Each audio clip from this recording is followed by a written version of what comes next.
We are here live on the YouTube channel. And there's a lot of things to talk about. We got Donny Schatz here. Of course, 11-time Knoxville Nationals champion, 10 times World of Outlaw champion. What confuses me, Donny, is when I go to Facebook and I go to your Facebook page, though, it says 11-time World of Outlaw and Knoxville champion. That is incorrect, correct? Absolutely, it's incorrect. It's only 11 on the Knoxville side. Yeah, I'm not sure how that happened, but I can guarantee you I didn't do that. But I'll make sure and get that corrected. Okay, is that a guarantee or? Yeah, I make things happen. Or I'll make a text right now and I'll make sure it's done. Okay. Well, you gotta have some kind of QC out there, quality control. Yep. Anyway, so what's been going on in your world since the checkered flag flew in Charlotte and you had your nice, beautiful banquet in the tent? What's been going on for Donny Schatz ever since? Well, I've been at home. Obviously, haven't really gone anywhere. Just been trying to get everything caught up here. Obviously, in North Dakota, when it starts to get cold, there's a lot of things to button up for fall.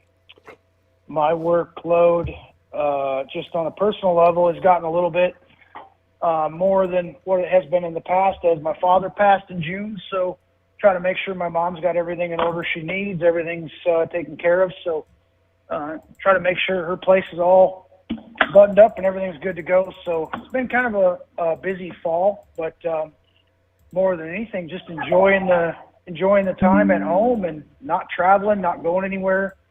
Honestly, haven't talked with many people about anything racing related until the last 48 hours. So I've kind of been behind the times and out of the loop, but I'm up to speed now. So what are some things that you might be referring to there? Obviously, we saw the schedule get released today. One thing that caught my eye that I might be able to talk to you about, don't know if this is it, but I'd definitely like to hear what you're thinking over there. One thing I did see was that Kings Royal is a 2-day event, and for the Outlaws, that is. And then the prior 2 days that were kind of like an Outlaw Joker's Wild mixed with historical big one this past year, I'm hearing unprecedented sprint car race is planned for that 2-day deal. Is what you're speaking about anything along those lines, or are you talking about something else completely?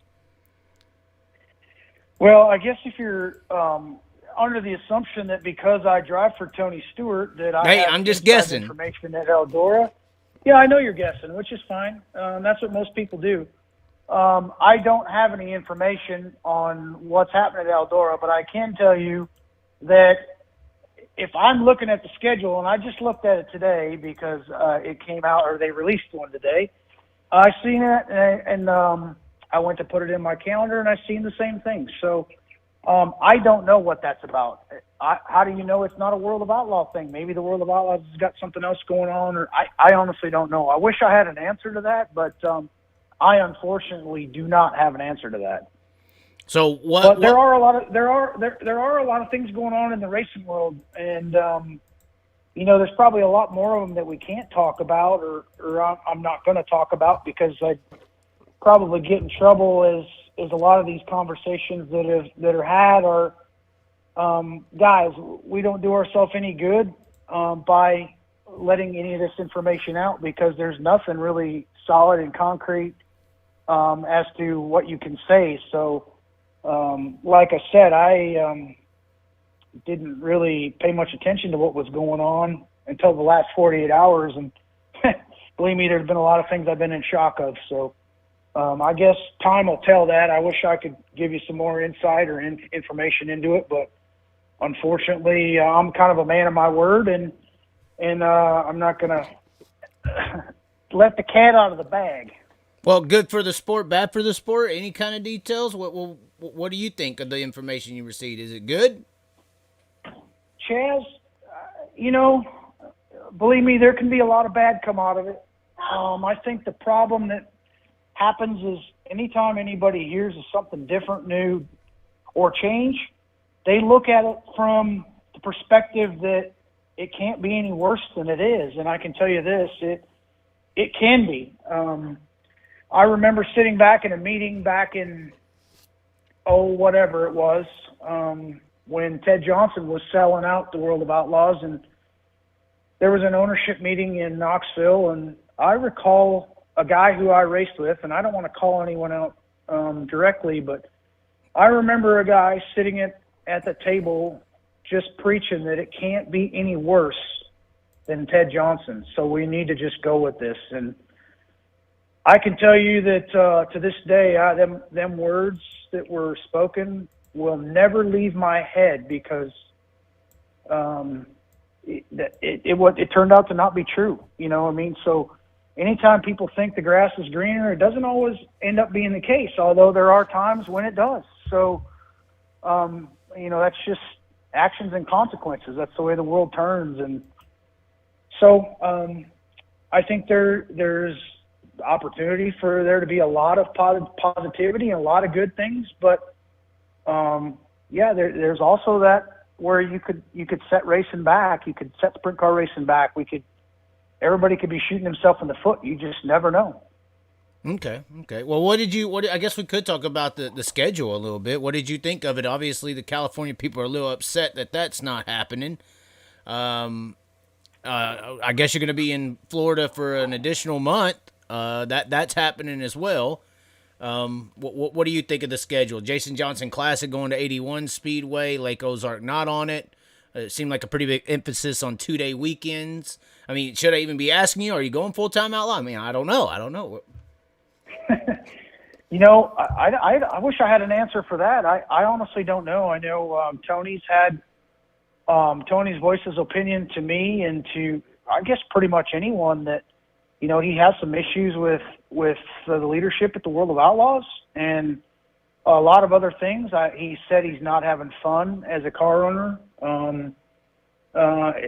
So I don't have, last year this time when we got ready to head to Florida, there was, he's like, well, I don't know what I really want to do. And so we just went ahead with it. What are we going to do? Go do something different? That's just not how we are. We're loyal people. So it's hard to say, man. It doesn't matter who you are, where you're at, who you drive for. The landscape could change right underneath your feet. And I'm no different. I'm in that boat where if he calls me up tomorrow and says, Don, this is what we're going to do, and we're not going to do this, you know what I got to do? I guess I got to tell myself, well, I'm either going to go along with this or I'm going to go do something different. And, I'm 45 years old. I'm later in my career. I'm not done by any means. I still have stuff left in me, but it don't matter who you are. You're always going to be faced with tough decisions or decisions maybe you didn't think you were going to have to be faced with, and that's just part of life. So I just glanced at the schedule. I noticed the Kings Royal dates. I noticed we're not really in Florida for a month. There's a month in between two Florida races.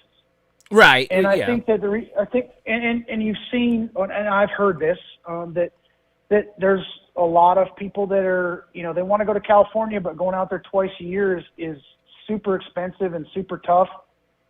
So I think the World of Outlaws has obviously taken the spring California date off the schedule. You can have opinions on it however you want. I myself have traveled with the series for 26 years.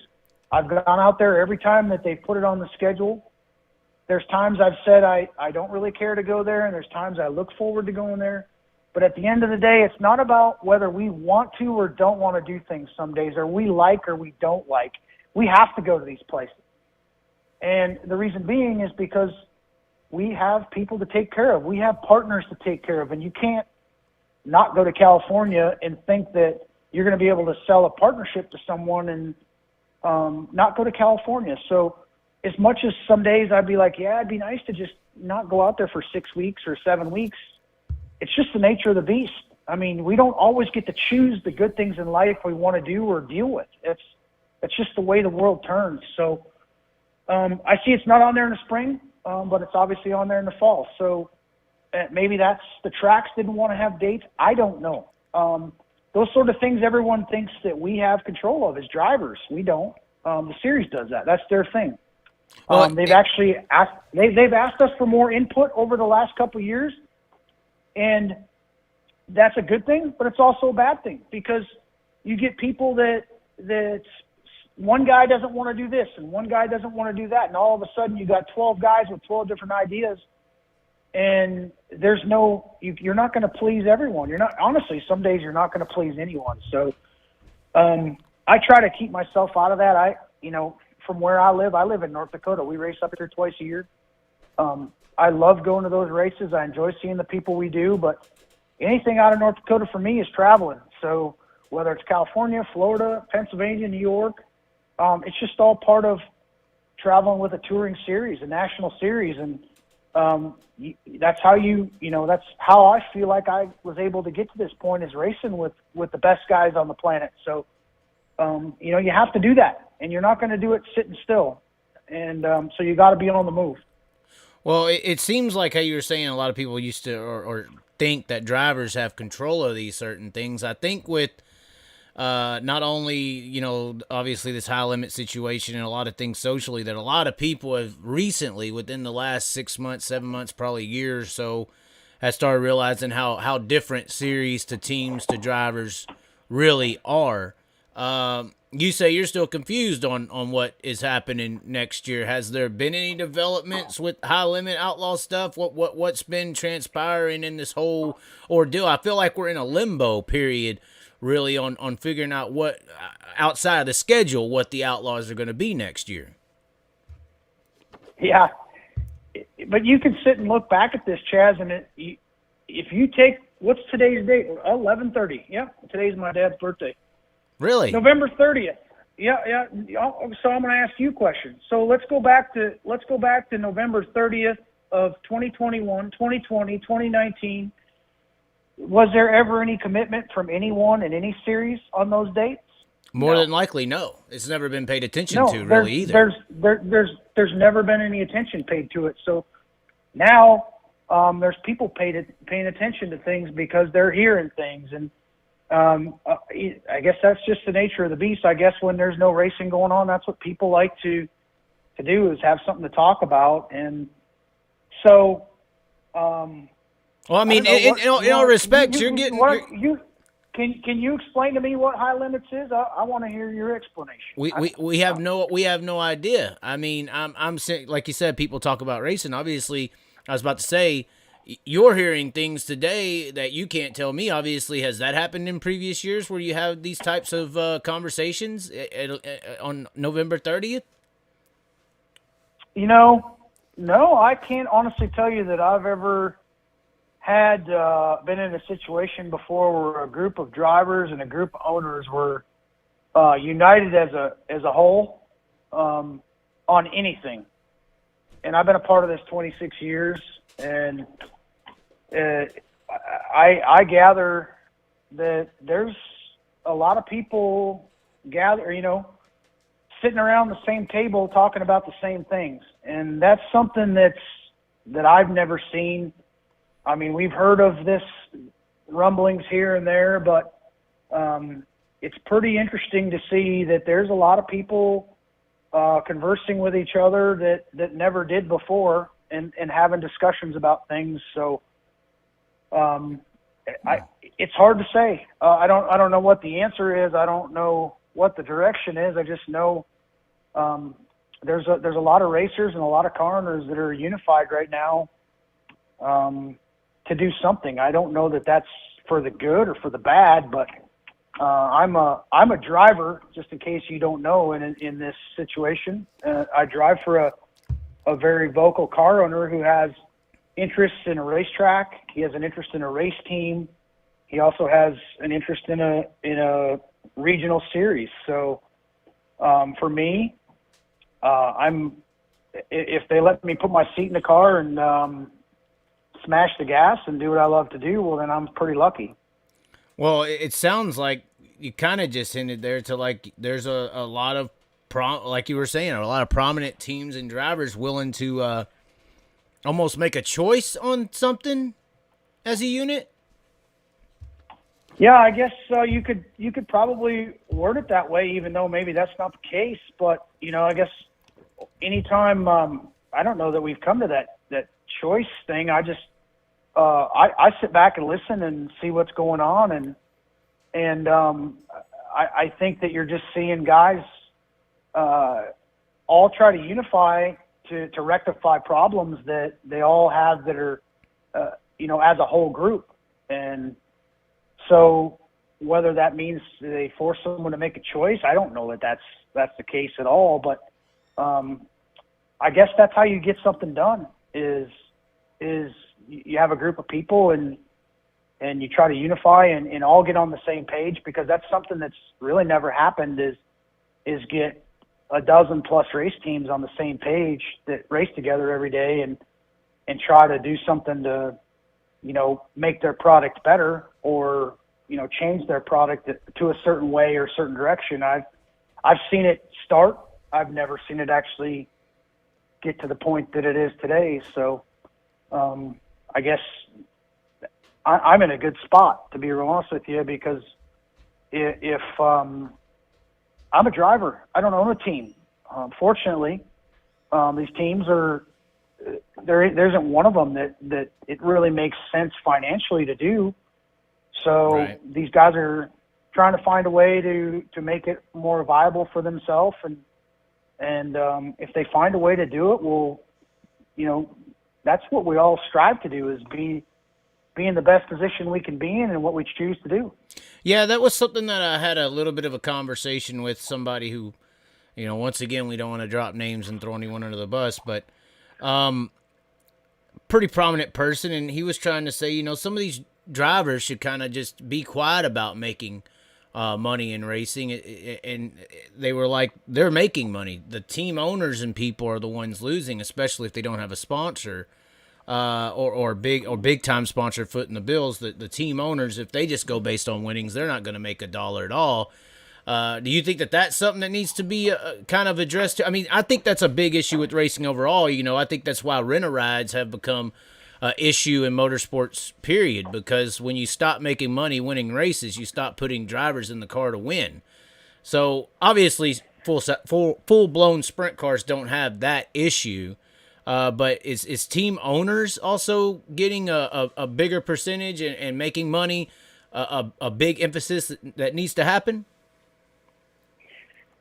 I don't think that's the case, Chaz. I think that you're onto something there by saying that the rent-a-ride program is something that's becoming more predominant, because a car owner can have someone good in their car and they're paying, they're cutting half their expenses.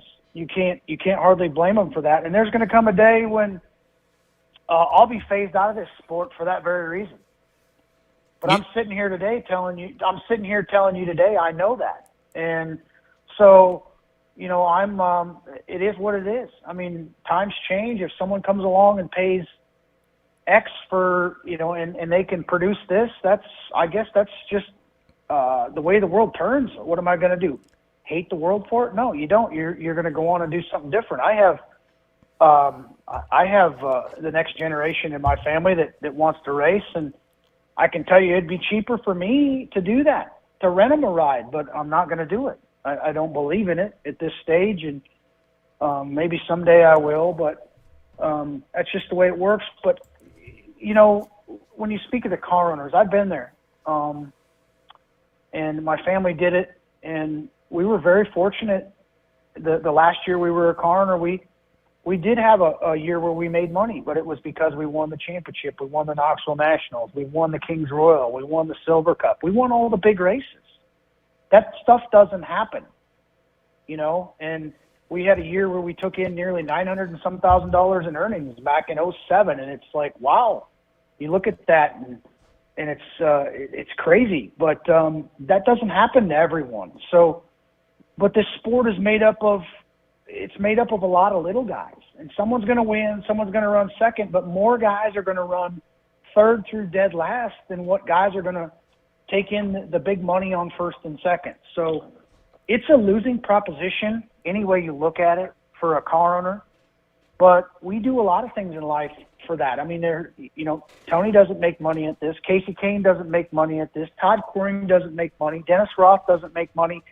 So you sit here and ask yourself, why do these guys do this? And the reason is because they love it. Okay? So that's why they do it, and they don't sit here and complain about it. But there comes a time where you have to draw a line in the sand and say, well, I'm losing this much at this rate. I need to stop the bleeding, or I need to do this. And I think that's where you're at. I don't think there's a sane car owner that's going to sit here and tell you that he's going to make money. There's just not. Well, isn't that a problem, though? Isn't that a problem? This is dirt racing, man. This isn't NASCAR. Well, but NASCAR wasn't always NASCAR. It's on a different basis when it comes to the financial side of it. I mean, we all got involved in racing because we loved it, and we paid to do it. We paid to do it forever.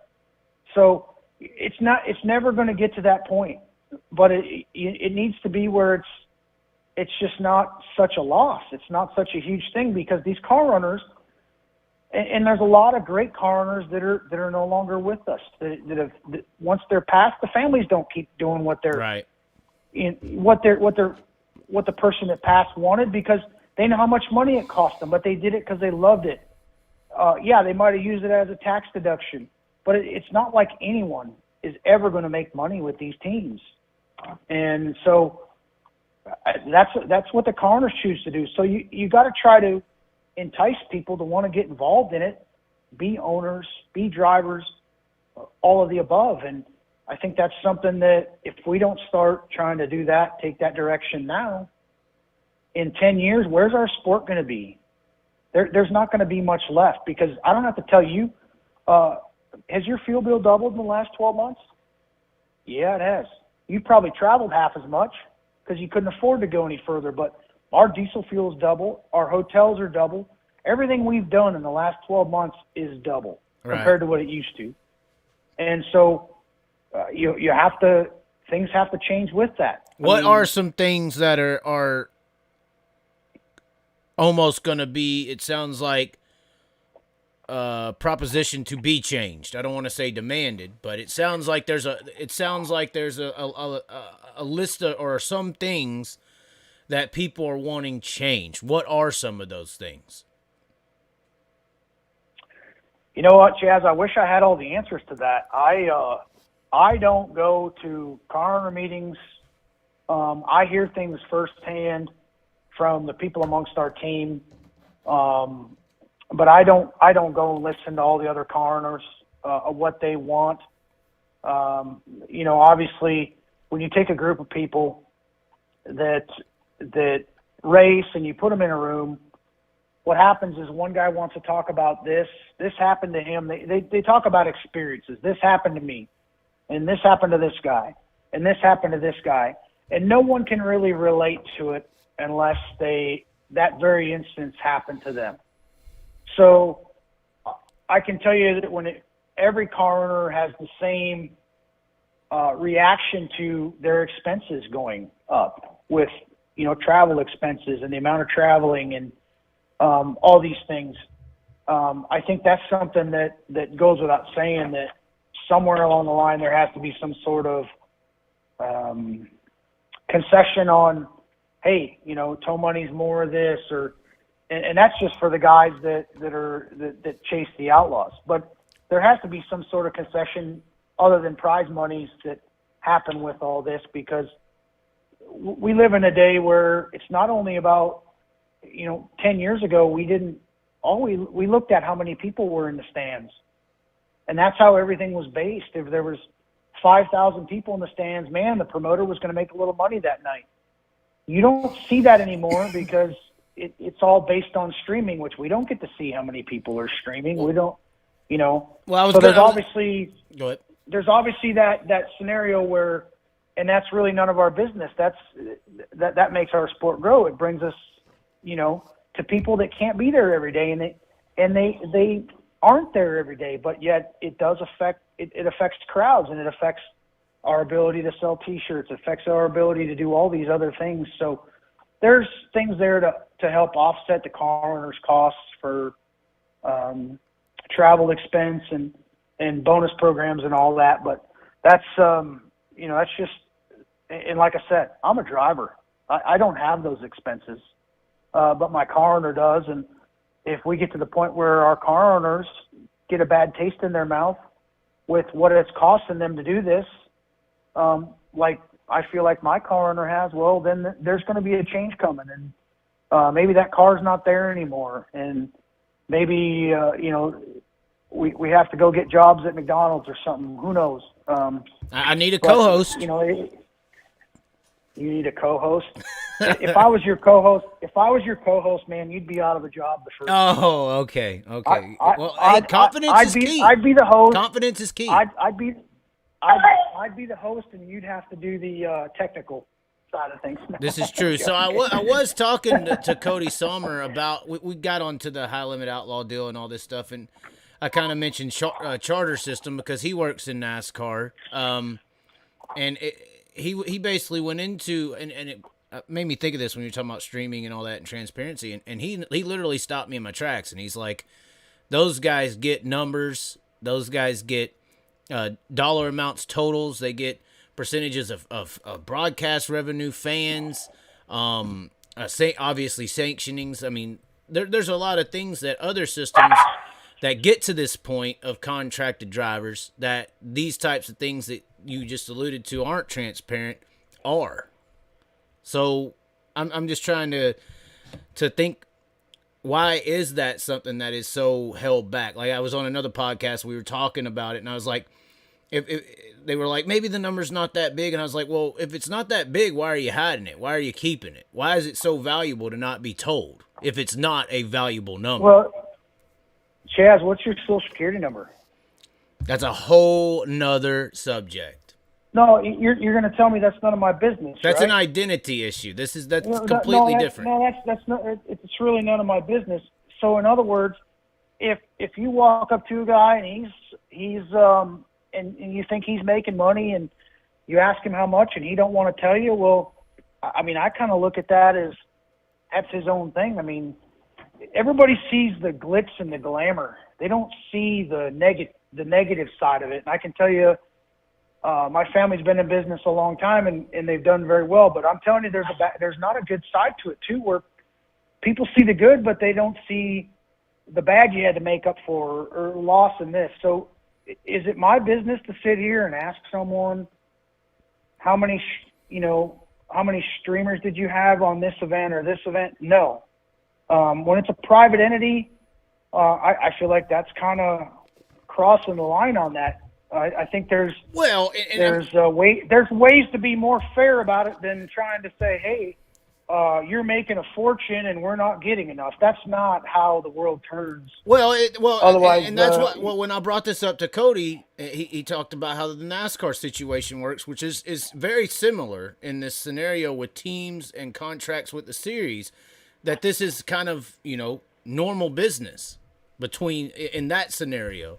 So for it to be portrayed as like this, my info and your info, that's kind of a not normal situation in the racing world. In a normal racing world situation where you have teams in a series contracted, like NASCAR and their charter system, they get all the transparency. So it's not necessarily a weird situation to show it. It's a weird situation to not show it. When you're talking TV, you're talking something completely different than you are streaming. TV but that's what we got now. That's what makes the money. You're exactly right, and I don't know. Pardon me. Here, I got one that's happy. I don't know Cody that well, but I'd say Cody would probably have a little bit different opinion of that if he was running a nationwide series or a series that streamed 80 races a year or 60 races a year. He'd probably be a little bit more privy to. But it's easy for all of us to say these things when we're not the ones managing 100 people that it takes to stream and produce and cut, to do all that.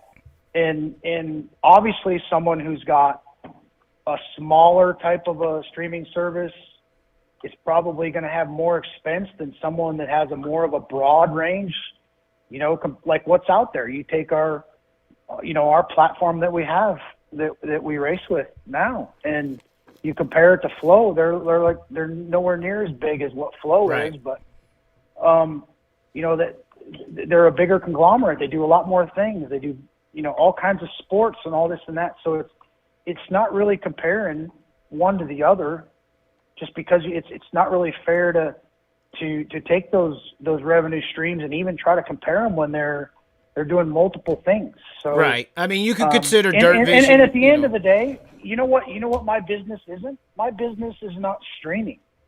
My business is not trying to tell someone how to do something. My business is, I'm a race car driver today. Earlier today, I was unplugging a toilet at the truck stop. But no, I'm joking. I haven't done that lately. But it's not my position to say, hey, you guys need to do this, you need to do that. I don't know what that is. We always want more. We always love to have more, but I can't sit here and demand something from someone. Just like if someone comes to me and demands something to me, you know what I tell them? Good luck. So I can't answer that. I don't know how you even try to get into someone else's business with what they do. One, I don't know how it operates. I don't know how many employees they employ. I don't know their travel expenses. I don't know any of it. It all looks good when we all look at it and hear these fancy numbers, but fancy numbers don't always equate to money in the bank either. Well, I mean, it's just an interesting situation where you're talking about the team owners and everybody. They're trying to not lose as much. Where would these additional revenue streams to make it a situation where they're not losing as much? You would think that streaming would be one of those avenues. What's some other avenues out there that could potentially increase the revenue for teams if it's not going to be a cut in streams? Well, I think a majority of it does come from the cut in the streams, because the series themselves don't. They're everything's based off of people in the stands. So the addition to it really is the streaming, but you can demand one thing, and what it really equates to, whether it happens or not, you just never know. So, there's bonus programs you can do. There's all kinds of things you can do, but at the end of the day, it would just be perfect if we didn't have to pay twice as much for fuel. We didn't have to pay twice as much for hotels, but I think we live in an environment that, unfortunately, some of those things aren't going to change anytime soon. So we have to figure out how to offset them costs, and that's probably the easiest route to figure it out today. Okay. Well, I was going to say, do you have any political opinions on that situation of everything costing more? I always have political opinions, but unfortunately, like I said, I don't think we're going to be able to change it. I have nothing wrong with someone sitting here saying, go electric or do this or that. It's everyone has an opinion and a right, but there's probably more viable things that you can do, not to conserve fuel when you're driving, save trips. But I myself don't think that it's going to get any better while we try to keep going down these avenues and force everyone to go electric, because we don't have the infrastructure for it, for one. And I don't know that it's really all that much better of a avenue for it being clean by what it takes to get these batteries. But that's actually a good point as to what happens to the future of our sport. What do you think is going to happen to the future of our sport if the state of California goes to all electric vehicles in the future, Chaz? What do you think they're worried. They want the carbon emissions to go down. It's a zero carbon deal that they're going after here. I've been trying to say it to a bunch of people that honestly, sprint car racing is the saving grace, because it runs on methanol, which produces zero carbon emissions. We are a clean, green racing vehicle. NASCAR's in trouble. Exactly Late models are in trouble. That's not exactly true. They're not a zero clean emission methanol produces no carbon. Hang on, you're not looking from all sides here, bud. I'm trying to sell it, all right? Yeah, I know you're trying to sell it, but the problem is you need to be realistic. And that's one thing I've given you credit for, is you a lot of times kind of say things like it is. But when you use methanol, you use a larger percentage of methanol than you would gas. Yes. And I'll open a can of worms with this, but Years ago, I didn't realize this till I got into late model racing. You realize all late models used to run methanol? Yeah. Some of them, I mean, you can still, but it's not like, mainstream. Okay, so why don't you have any clue why they don't? No, I do not. Well, I could guess, but because if you can run 5 or 10 gallons of gas all night, or you can run 80 gallons of methanol. Which one makes more sense, even if gas costs more? Right. The gas, yes, So I know that. Yes. Which one's safer for the drivers to have on board? 10 gallons of gas or 40 gallons of freaking methanol? I mean, there's an upside to this. But what about carbon emissions? They both have carbon emissions, and I don't know what the level of carbon emissions is between the two, but you can't sit here and say that you don't have carbon emissions just because you can't see it. That's not fair to say. But methanol doesn't have any oil-based product in it. So does that mean there's no emissions? I mean, I looked it up. The only reason they haven't considered methanol as a primary fuel source is because it would apparently make a lot of people go blind if it was used on that large of a scale, which we all can say that's very true, because when you stand behind a sprint car as it's idling there, you get pretty teary-eyed. So that's why it's not a mainstream option. I just found out why I'm going blind right now. I mean, I don't know. I mean, Sammy seems to see pretty good still, so. Yeah, so does the King. So I mean, yeah, so they're proving them wrong. So electronic vehicles, that's what we're going to. Tesla sprint cars then?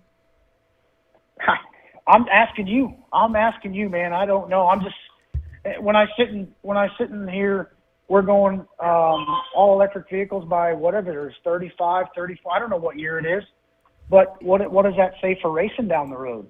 Seriously, I mean, what are they going to do? You can bring your electric truck in, haul in your sprint car, and then they're going to let us go in circles and make noise? I don't think so. Well, I mean, like I said, I really would like to try to encourage people to push, the methanol deal, because methanol, I mean, I'm looking it up right now, but from my research, is zero carbon emissions. So we have a very clean racing vehicle. I really do. Well, I'd have to do a little research on it, but I don't know that I'd say it's zero carbon emissions.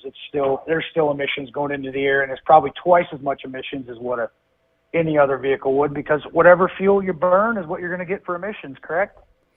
Yes, I'm just looking it up right now. Go ahead. If we run a 40-lap feature at Eldora and we burn 30 gallons of methanol, that's a little less than a gallon a lap, and that's a lot of emissions. So I didn't know I would be. If that was gas, it would probably be 8 gallons or something like that, or less. I didn't know I would be doing a research situation like a Joe Rogan on here, but that's good. That's fine. The methanol, apparently this has already been studied. Methanol is a planet-friendly energy source. It reliance on carbon-emitting fuel or fossil fuels, reducing the reliance. Apparently, it's a the methanol economy is a concept that the Ola Prasco team first began refining in the mid-90s. It says that it's a wood alcohol. So, methanol has also been long prized by race car drivers for its higher octane on shorter tracks. So this whole article here is basically describing how a society on carbon or on methanol-based fuels would be a way to get back to a planet-friendly, low-carbon environment. It says the fossil fuel fight goes on. Storage based on methanol with no carbon emissions, apparently. So I was pretty sure I had that right. So, zero carbon emissions, methanol as a fuel. Yeah. Well, I'm glad we know that now. Yeah, well, sprint cars are safe. I don't know about everybody else. Your late models are in trouble. Well, how am I going to get my truck in the state of California when it burns diesel? The Tesla semi-truck just went 1,800 miles without a recharge. That was on the news. How am I going to power anything in the trailer with my diesel generator? I agree. It is pretty stupid for them to be trying to take fossil fuels out. It's just another tax money grab. That's all it is, a tax money grab.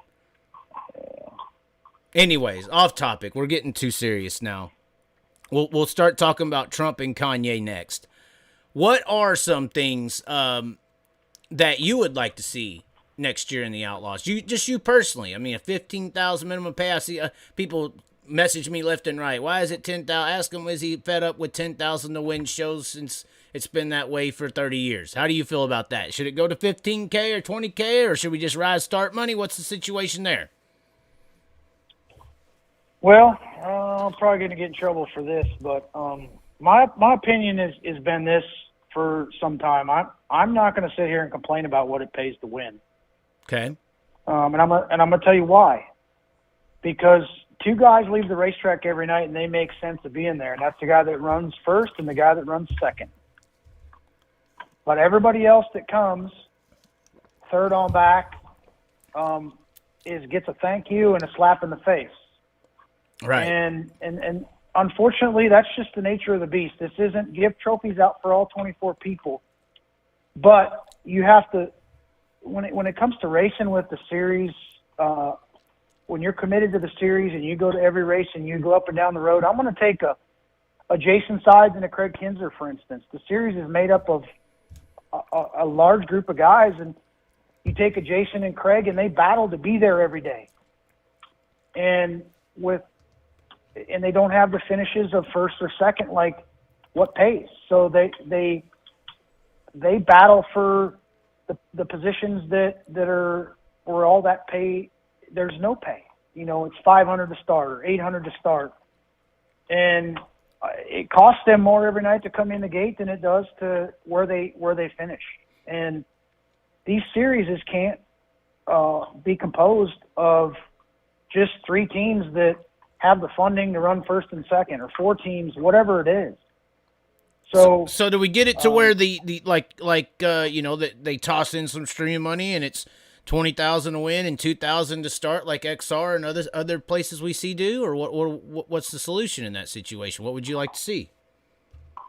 I haven't got a solution for it, Chaz, but I was just telling you what my opinion is on what the guys that if we lose the Jason Sideses of the world and the Craig Kinzers of the world and the Noah Gasses and the Bill Roses, the guys that compose this that aren't going to win the races every day and they're not going to run first or second every day, the guys that love it and they're there because they enjoy it, it's who they are, it's what they love to do, they can't continually just keep going backwards at such a rate that's if they have trouble doing it, then we're going to have the same thing when we find ourselves in a local area in the country. There'll be no cars left.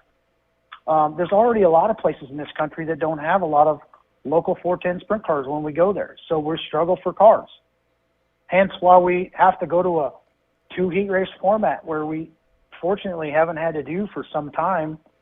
So something has to be done to try to take care of those guys. And, things have happened where they go out and if we're going to have a low car count, they'll go out and search this guy out and give him this and give him that. But some days it's literally a slap in the face to the guys that are loyal to a series for doing that, because to go entice cars, they'll go give someone more than the guys that are loyal to them that signed the agreement. So I see that being a problem, and it has been for some time, and maybe there's a fix for it. I guess I don't have the answers for all what the fix is, but somebody's going to have to come up with something in order to fix it, because otherwise there's going to be a lot less race teams at these races, and there's going to be a lot less personalities. And hey, those guys are good friends of mine, and I'm just sitting here saying that two guys leave the racetrack every night that can make financial sense of being there. Is it ever going to be where all of them make sense? No. But it has to make a little bit more practical sense for everyone, because there's a lot more teams traveling up and down the road. I'm going to throw a scenario out this year that just floored me in the spring. That we were going to US 36 in Cameron, Missouri, and I think it was, I don't know, earlier in the year, April or something. Yeah, it ended up getting canceled. Yeah, well, we all have phones, fortunately, we can all see what the weather is. And when your phone says 100% snow, 100% rain, the day leading up, the 2 days before, and the day of, we all kind of can have half a clue what's going to happen. And it's not always, correct, but, you can, at least it gets everybody thinking, and, well, maybe I don't travel till that day. So we know what's going on. We were told that we're going to race. We're going there. So guess what? All 17 teams or whatever there was traveled to Cameron, Missouri, and get there and canceled. There wasn't a soul at the track. The track had no intention of racing because they'd told their people that morning that they weren't racing. But all 17 teams traveled there, or whatever there was at that time. And the series' response was, well, we got to go there, so you should. Okay, so what we did is instead of the series going there, which they had to anyway, they cost 17 teams travel money, 17 teams fuel money to go there. And they're like, well, we had to race close to there the next day. Well, that's fine. But we went 4 hours out of our way, 3 hours out of our way, whatever it was, just in that one instance. But it was the inaugural launch of the new Stream non-wing sprint series, whatever it was. So that might have had something to do with it. But,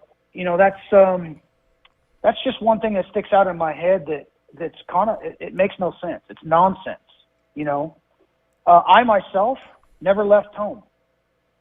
But, I have the ability to fly and leave when I need to. I can sit at home every day till 3:30 and make it anywhere in the country to race. So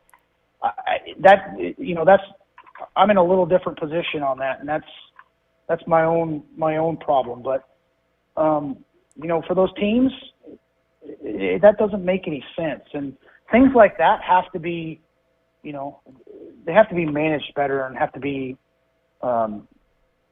there's no excuse for it, really. Well, if something like that happens, especially in today's environment, I don't have to tell you, there isn't a single person that's happy to pull up to the pump right now and put $6 diesel in their truck.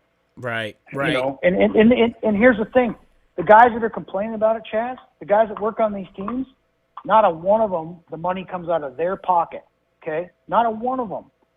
But they also know that they have to look out for their car owner when it comes to the financial side of it, or one, they don't have a job or they don't have a race team. Right. So kudos to those guys for looking after the people they work for and the people that provide these race teams for everybody. Well, you talked about expenses just a little bit there. It seemed like there was a little bit of a, not necessarily backlash, but as far as saving teams and all that, like some rules, like the fire suppression deal. I believe that's with anybody who's going to run with the Outlaws now has to have a full-blown suppression system. Yeah, that is true. And they honestly didn't really address it until Charlotte, how they're going to do it. There's, my guys have got one of the fire suppression systems mounted in the car the way the Outlaws say. They sent me a picture of it. There was no seat and driveline in the car, so they could get it mounted. And I said, well, I guess we're good to go now. We just got to figure out where we're going to mount the seat and put the driveline in it. And he said, well, which one do you want, the seat and the driveline or the fire suppression? So, look. And those things aren't cheap, correct? Those aren't cheap. They're not cheap. They're not cheap. We're gonna make it work, okay? We're gonna make the fire suppression work, but it isn't the answer, and I'm gonna tell you why. Where's the fire gonna be on my car, Chaz? Where's it gonna be? You don't know. Fire is unpredictable. Paul McMahon's fire was in the tank. Another fire was on the pump. Another fire was in the engine compartment. I mean, where is the fire going to be? It's not going to be in the same place twice. There's liquids all over the car that are combustible. So to sit there and say you're going to have a fire suppression system with one nozzle spraying here, because that's the most likely place it's going to have to be a fire, you're spraying it on the fuel pump that's made out of billet aluminum with the best hose and fittings holding it on. It's like, makes no sense. But do they have stock in the company making it, or what's going on? No, they're obviously, they're clearly getting a kickback, I'm sure, but I don't know what you say about it. And any driver that wants to race with y'all has to have it now, correct? Like everyone, not just a weekly guy. That's why you're not going to see many cars in the spring. It's going to become a rule problem We had 2 fire suppression systems go off at races this year at World of Outlaw events. One happened here in Fargo when a kid hit the wall. The fire extinguisher went off, and they had to have a cleanup of the fire suppression material on the front stretch. So, look, late models have it. Late models got fenders and all kinds of places to put them to seclude them, and they spray on the driver, which is protected from everything in a cockpit. And then they have a nozzle on the fuel tank. We're in a completely different scenario. My fear is all it's going to do is they're going to neglect safety at a lot of racetracks across the country. You know, it's a quick fix to saying we're doing something on the safe side. I don't know a sprint car driver that I race with that has ever come and said, man, I'm scared of fire. I'm afraid of what's going to happen. At the end of the day, we've seen tanks come off the cars. You hope they don't end up in the stands, but the worst thing that can happen is that tank full of fuel end up on the driver.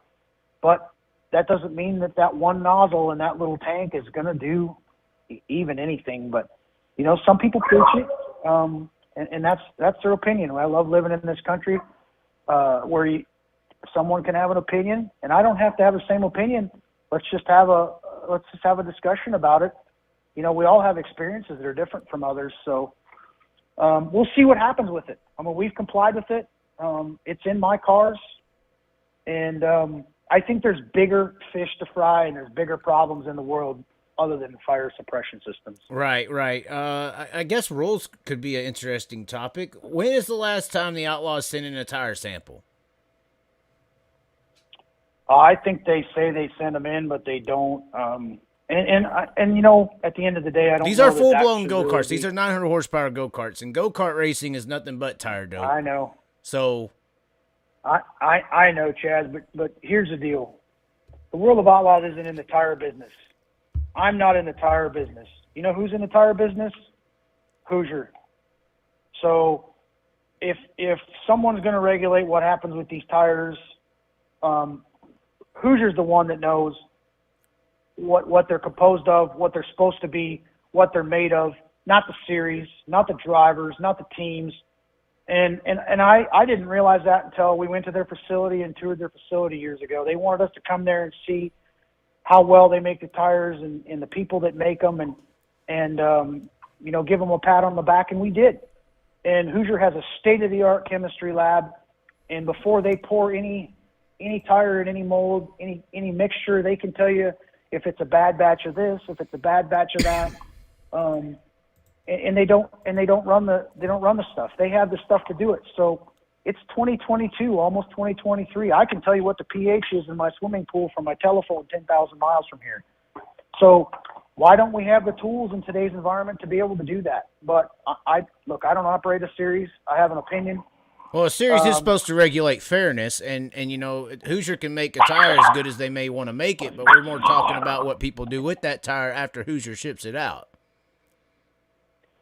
Yeah, I agree, and we know what's going on, but nothing ever gets done about it. So why worry about it? You know, my dad always told me worry about what you can control. I can't control it, so I need to, you know, focus on something else.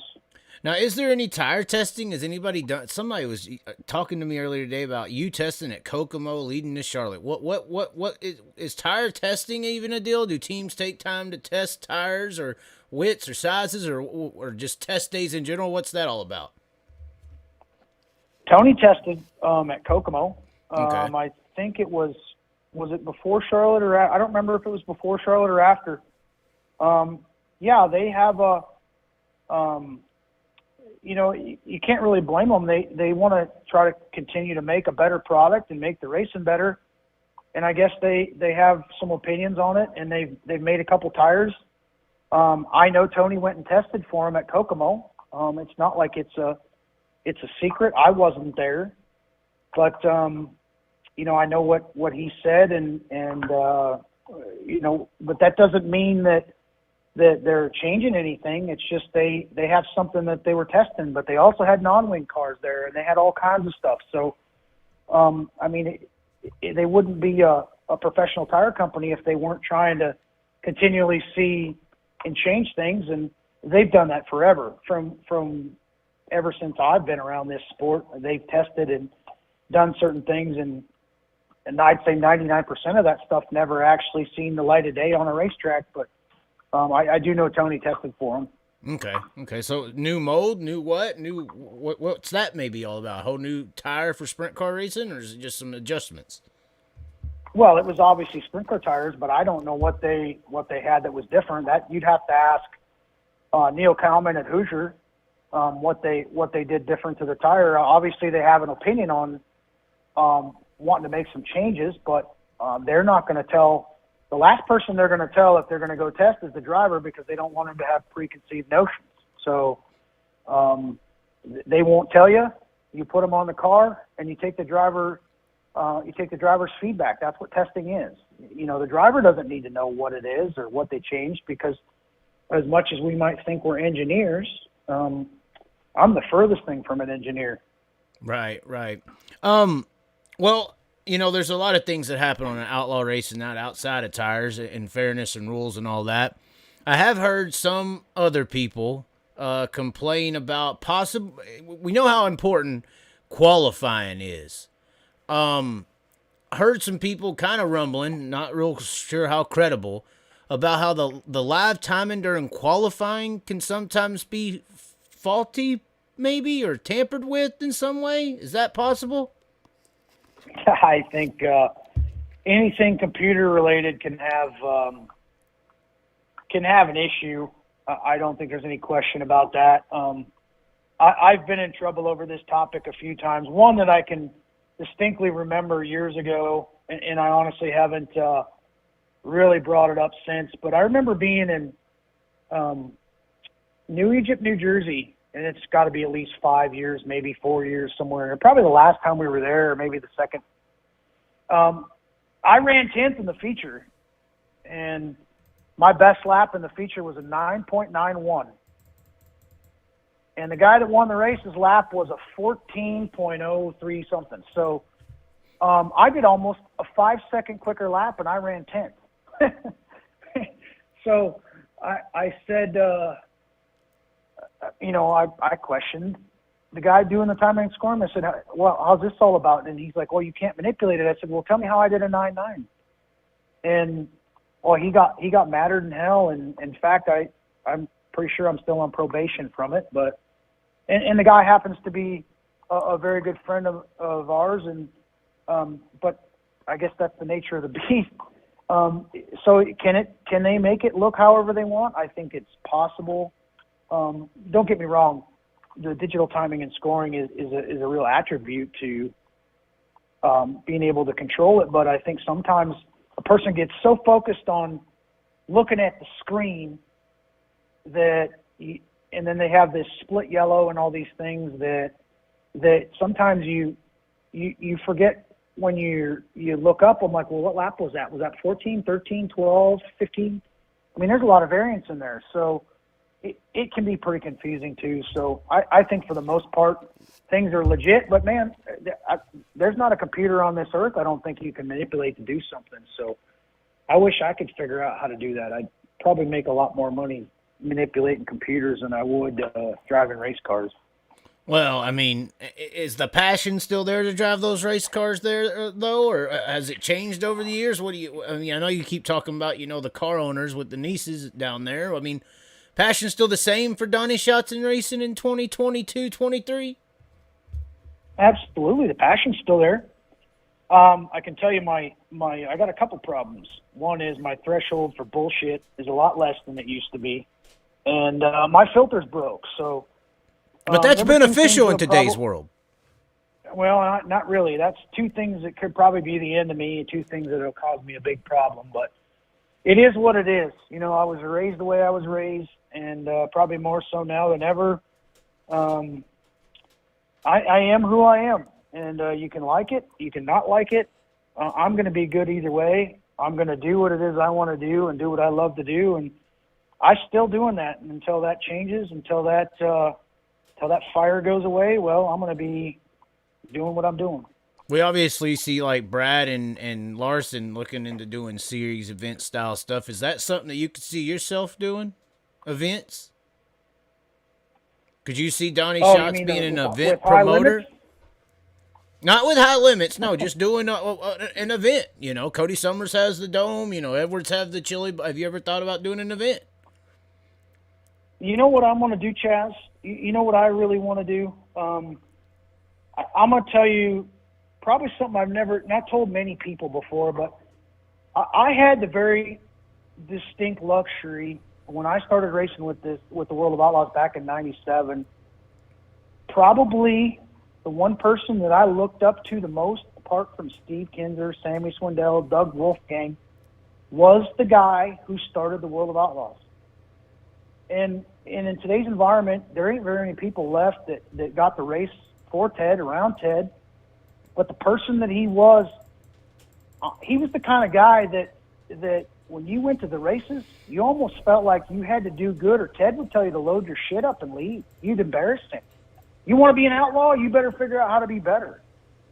And that was a lot of how I grew up. My father was that way. He wasn't as stark like Ted was that way, but that's how Ted was, because Ted's passion was having the greatest drivers, and he knew there needed to be new blood and this and that, but he knew how to push you. Ted would push you, and he was awesome that way.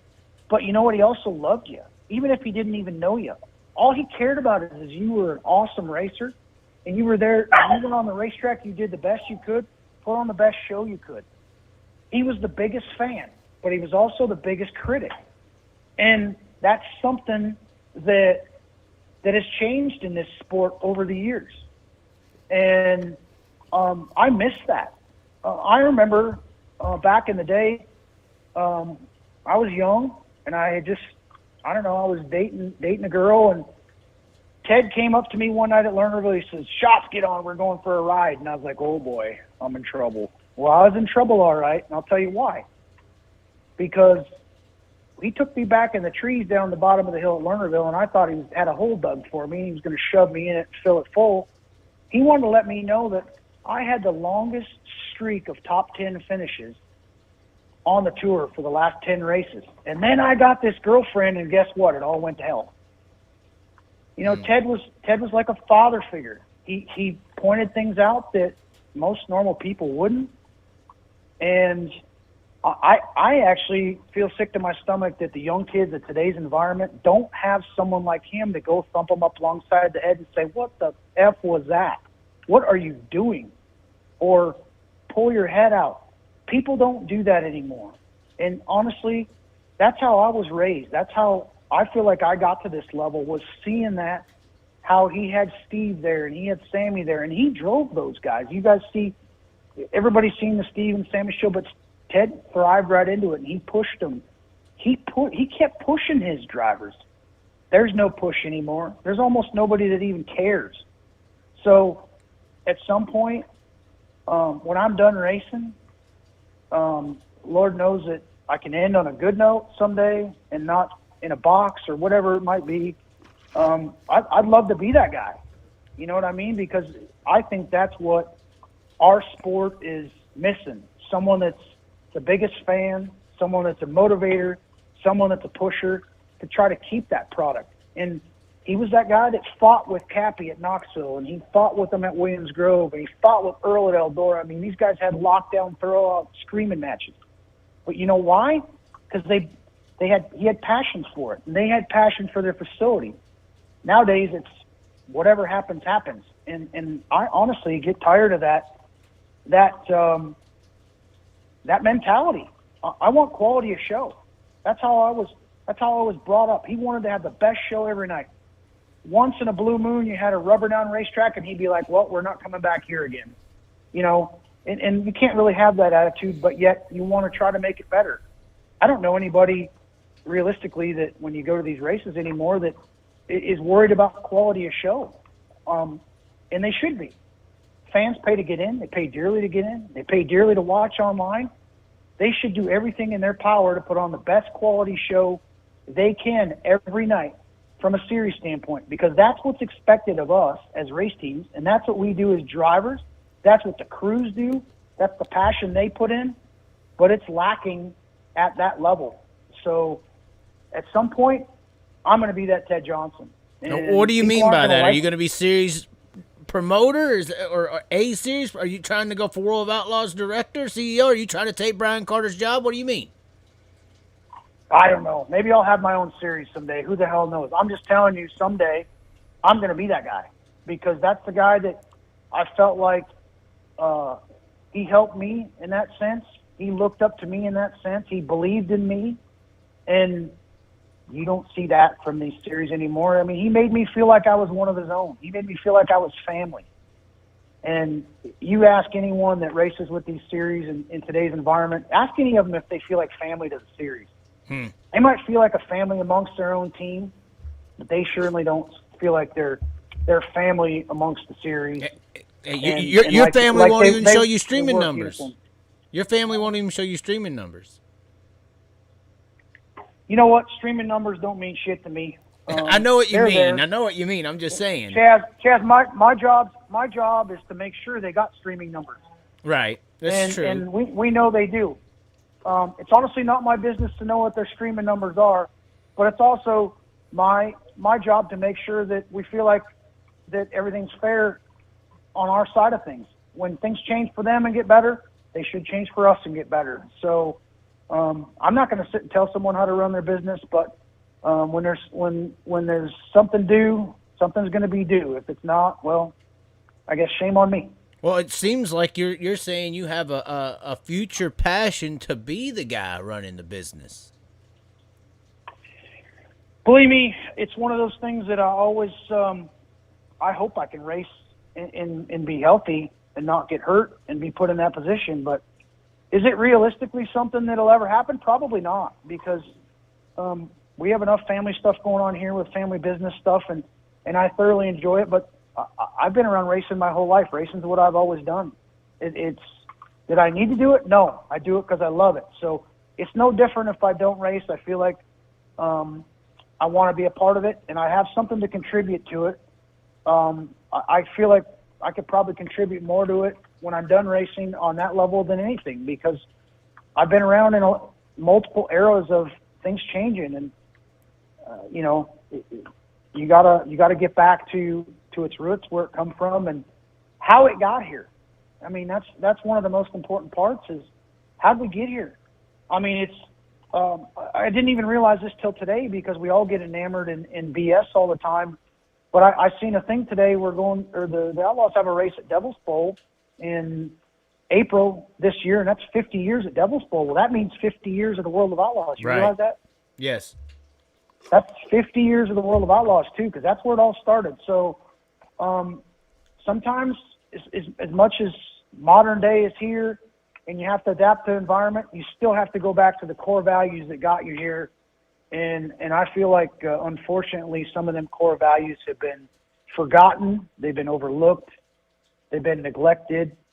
And honestly, I'm guilty of it too. There's times that I race and I neglect things, and I overlook it, and I have to look myself in the mirror some days and say, hey, remember how you got here. It wasn't easy, but you never give up. The path you took, and sometimes there's tough love, and unfortunately, that's just the nature of the beast. Your dog is coming after you. What, did you not feed him or something, or what? They're fighting over a toy. Fighting over a toy. Fighting over a toy. Well, the toys aren't the racing teams, hopefully. I got 30 toys on the floor, and they want to fight over one. That is funny. But you'll be surprised it's a male and a female, so it's not out of the ordinary. This is very, very true. We have to say that's Chaz, very true. I want to ask you, how's your love life? It is awesome right now. That's good, because last time I talked to you about this, you were like a lost pup. Hey, it is what it is. That's life, right? That's a part of it. Yeah. Well, yeah, you gotta lick your wounds sometimes, you know. They not necessarily lick them. You just gotta let them heal on their own. That's true. That's a good way to put it. Yep. Pretty much. So, what are the values of the World of Outlaws? What should be the values of the World of Outlaws? What do you think something like that? What do you think Ted Johnson instilled? Not just the family values, but what should the World of Outlaws be in American sprint car racing? It's the premier series. the best of the best. That's what it's always been. It's what it always. I hope it always is.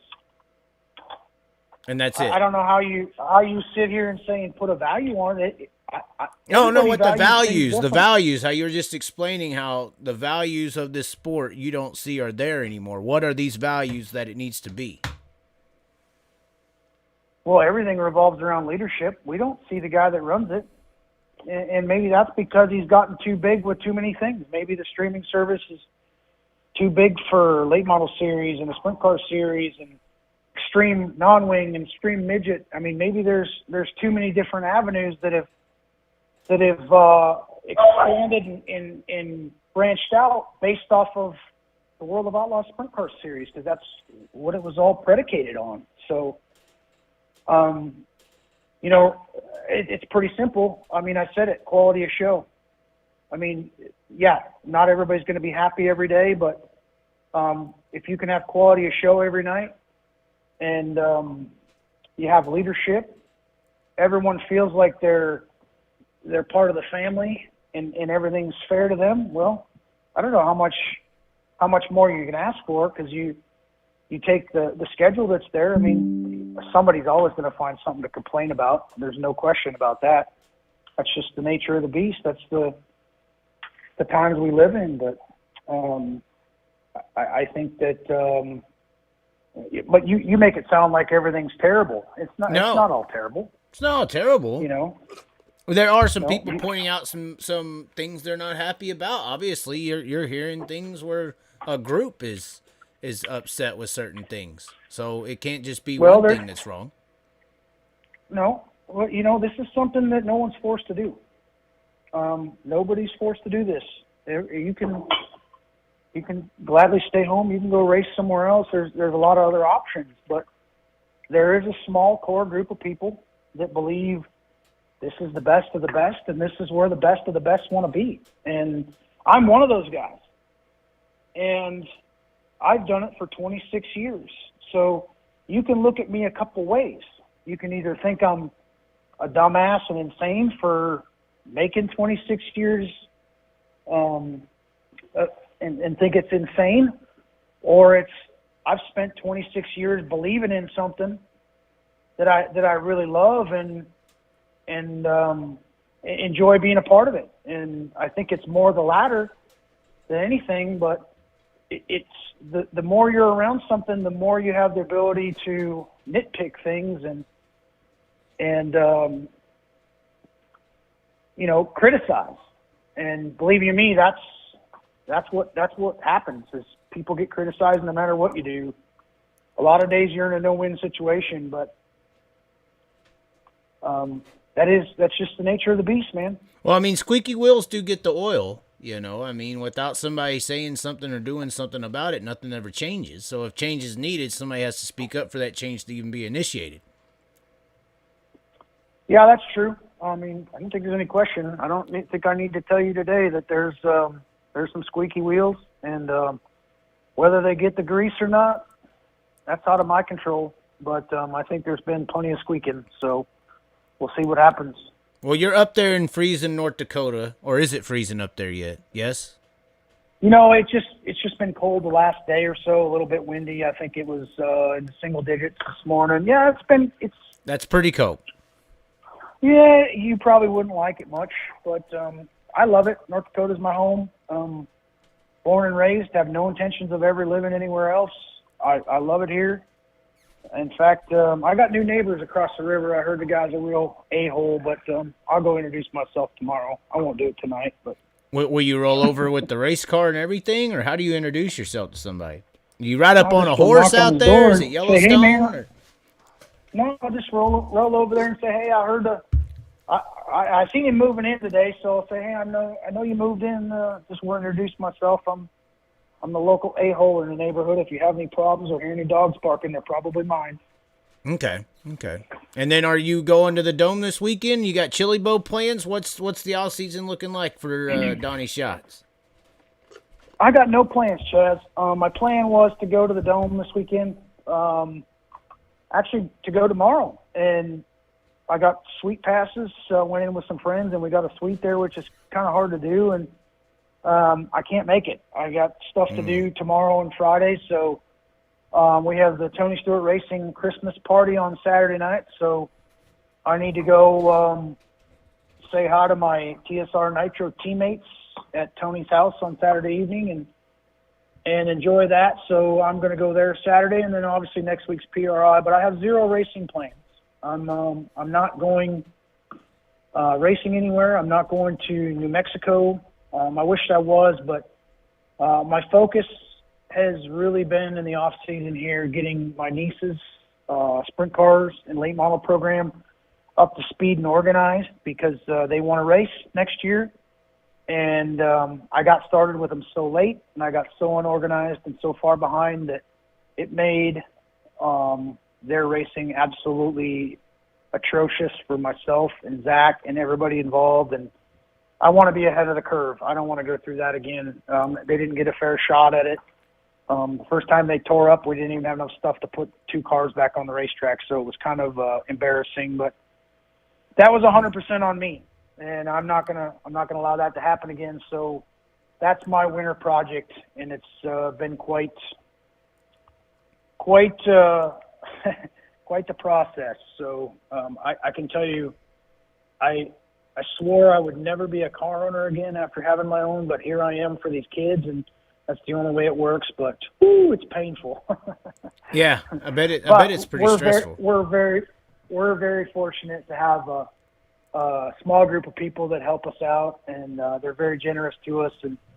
And the kids do, they understand what they got, and they take care of their stuff and work on it. So that helps tremendously. But we'll try to give them a fair shot this year, and hopefully they get to race a little bit more and kind of meet some of their desires.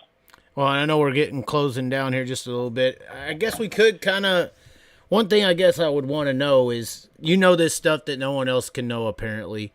What would you think the timeline or time frame would be on, I guess, public knowledge of some of the things that are going on right now? When would be a time frame? Do you think we won't know anything until the first weekend of February, or what is the situation here? Is this some public news type of knowledge? Is it ever something you could see having a story written on it? Or what exactly could people anticipate seeing? Chaz, I really don't know how to answer that. It sounds like it's pretty serious, whatever's happening. I'll promise you that. What's happening is very serious. It's very serious. It's very organized. It's, but you sit back and believe you me, I wish it was more, but I'm not that guy. Probably shouldn't even say what I'm saying, but it's, I've never seen anything get to this position myself in my 26 years, and I was part of the split in 06.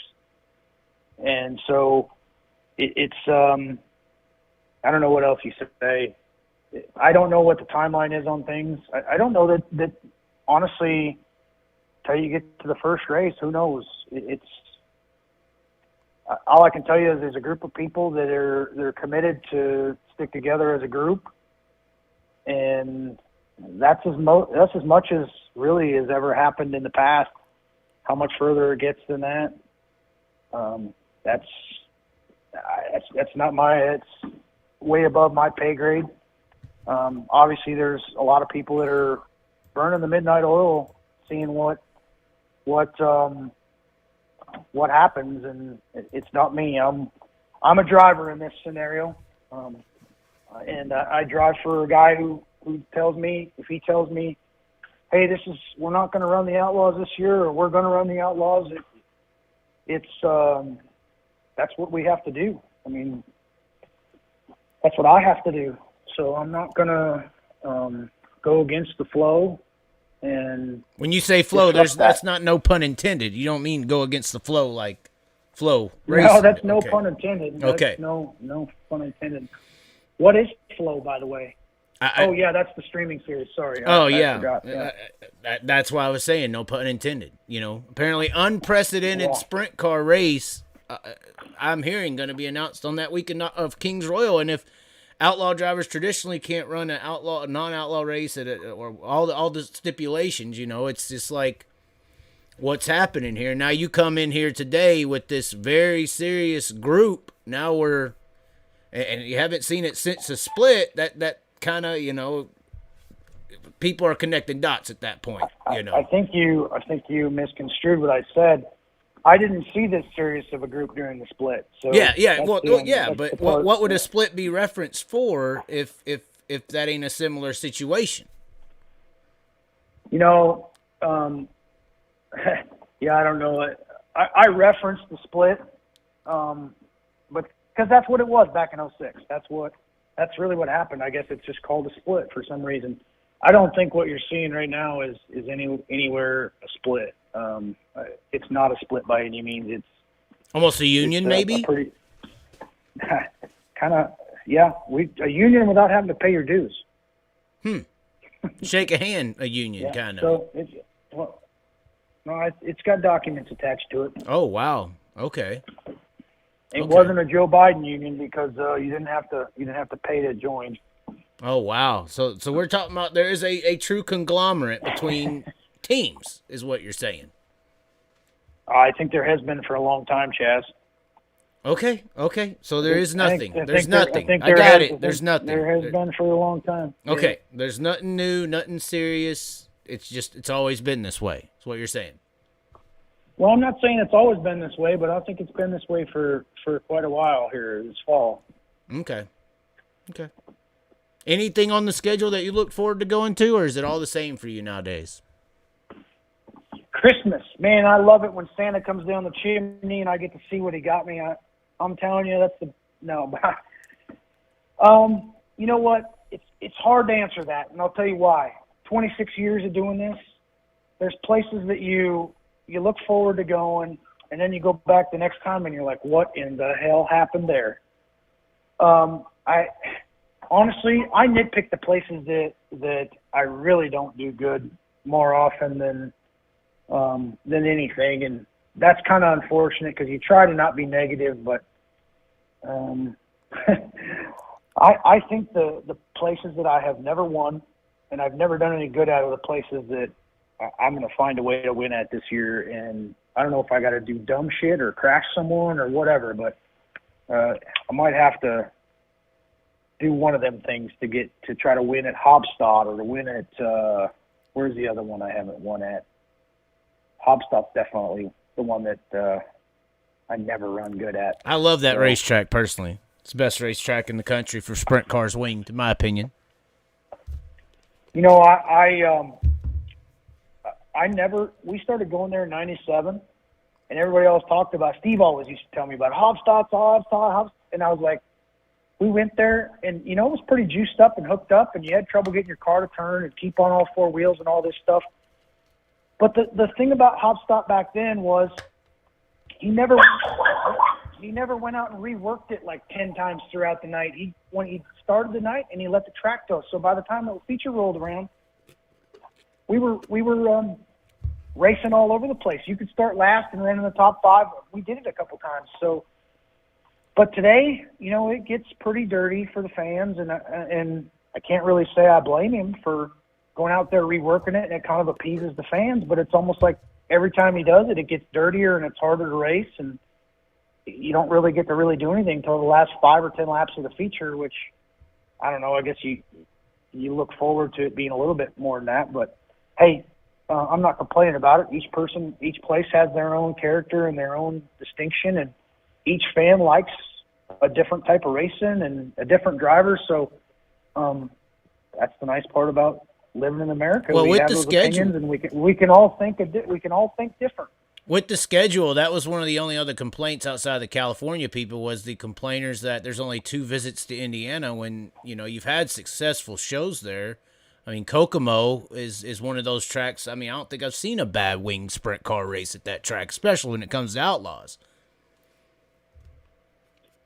Well, there's always more to why there's a race someplace than there's not. It goes to who promotes it. Does the series co-promote it with the track? or is it an outside promotions group like SLS? I mean, there's a lot that goes into that, and I know up here in North Dakota, all of our races are under the SLS banner. The track can't do it without SLS. The World of Outlaws don't let them. It's kind of a level of protection for them being a promotions group with them for a long time. You know, a lot of places are co-promoting with the series, and some places that can't get shows, that's how they do it. I myself, I don't understand how a place can, if you want to take the risk, that's the only way you get reward. You can't let somebody else come into your racetrack, promote the show, take all the money and leave, and then the series come here and say, well, you need to fix this fence and you need to spend $50,000 here. It's hard to spend money on something unless a little money sticks to the racetrack. Right. And when it's co-promoted or there's a suitcase promoted, that makes it a tough deal for a racetrack to be able to improve anything. So every one of them racetracks has a different, unique scenario. And I don't know all of them personally. I know what it's like here in North Dakota. They're all SLS tracks.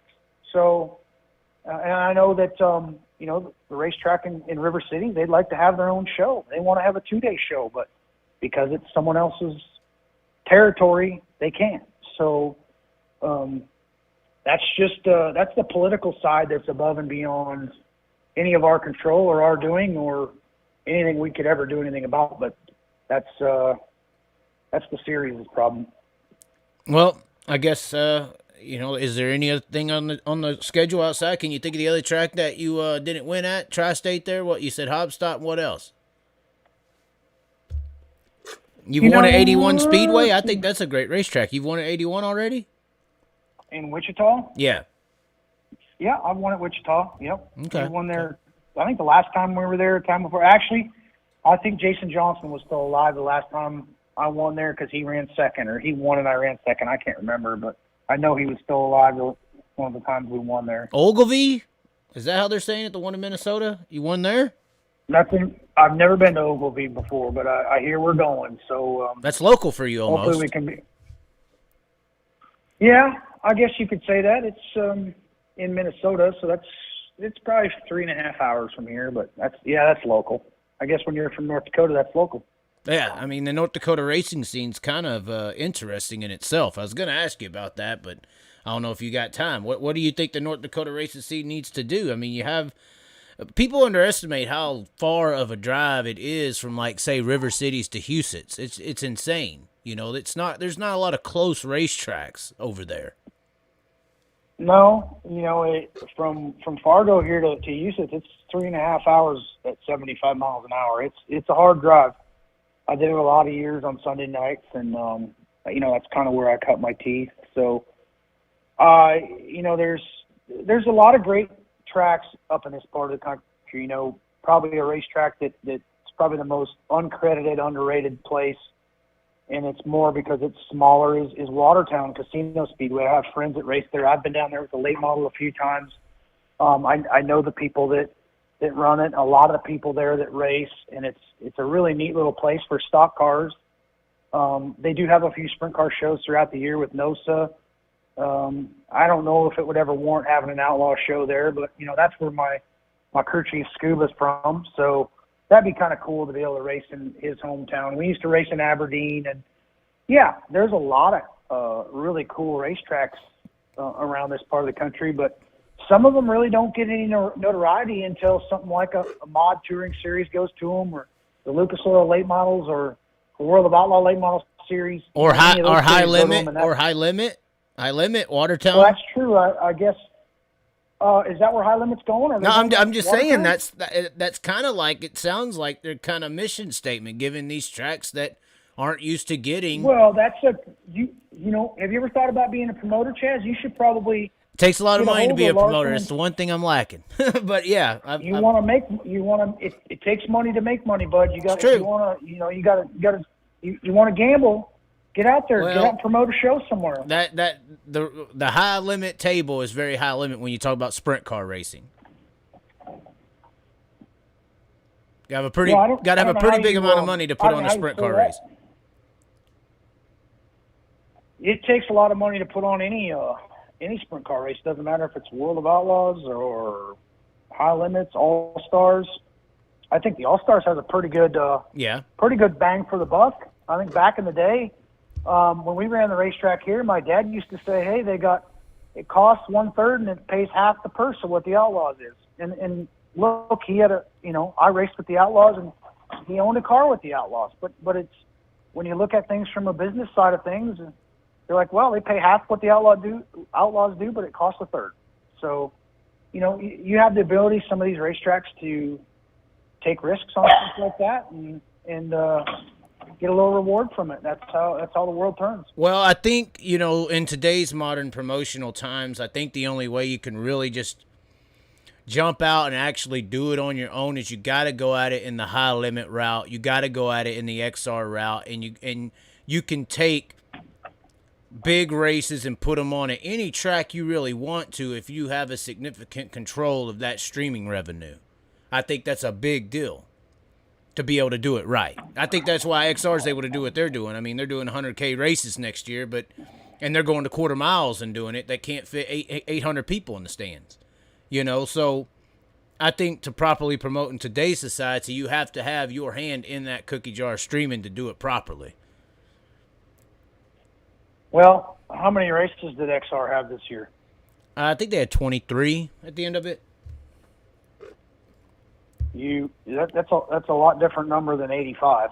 Oh, I agree. I'm just saying. I mean, you have to. It's a whole different environment, a whole different platform.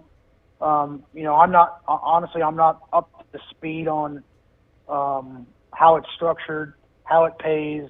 I know that there's been some guys who won some serious money with it. I know Chris Madden won a lot of money at Bristol.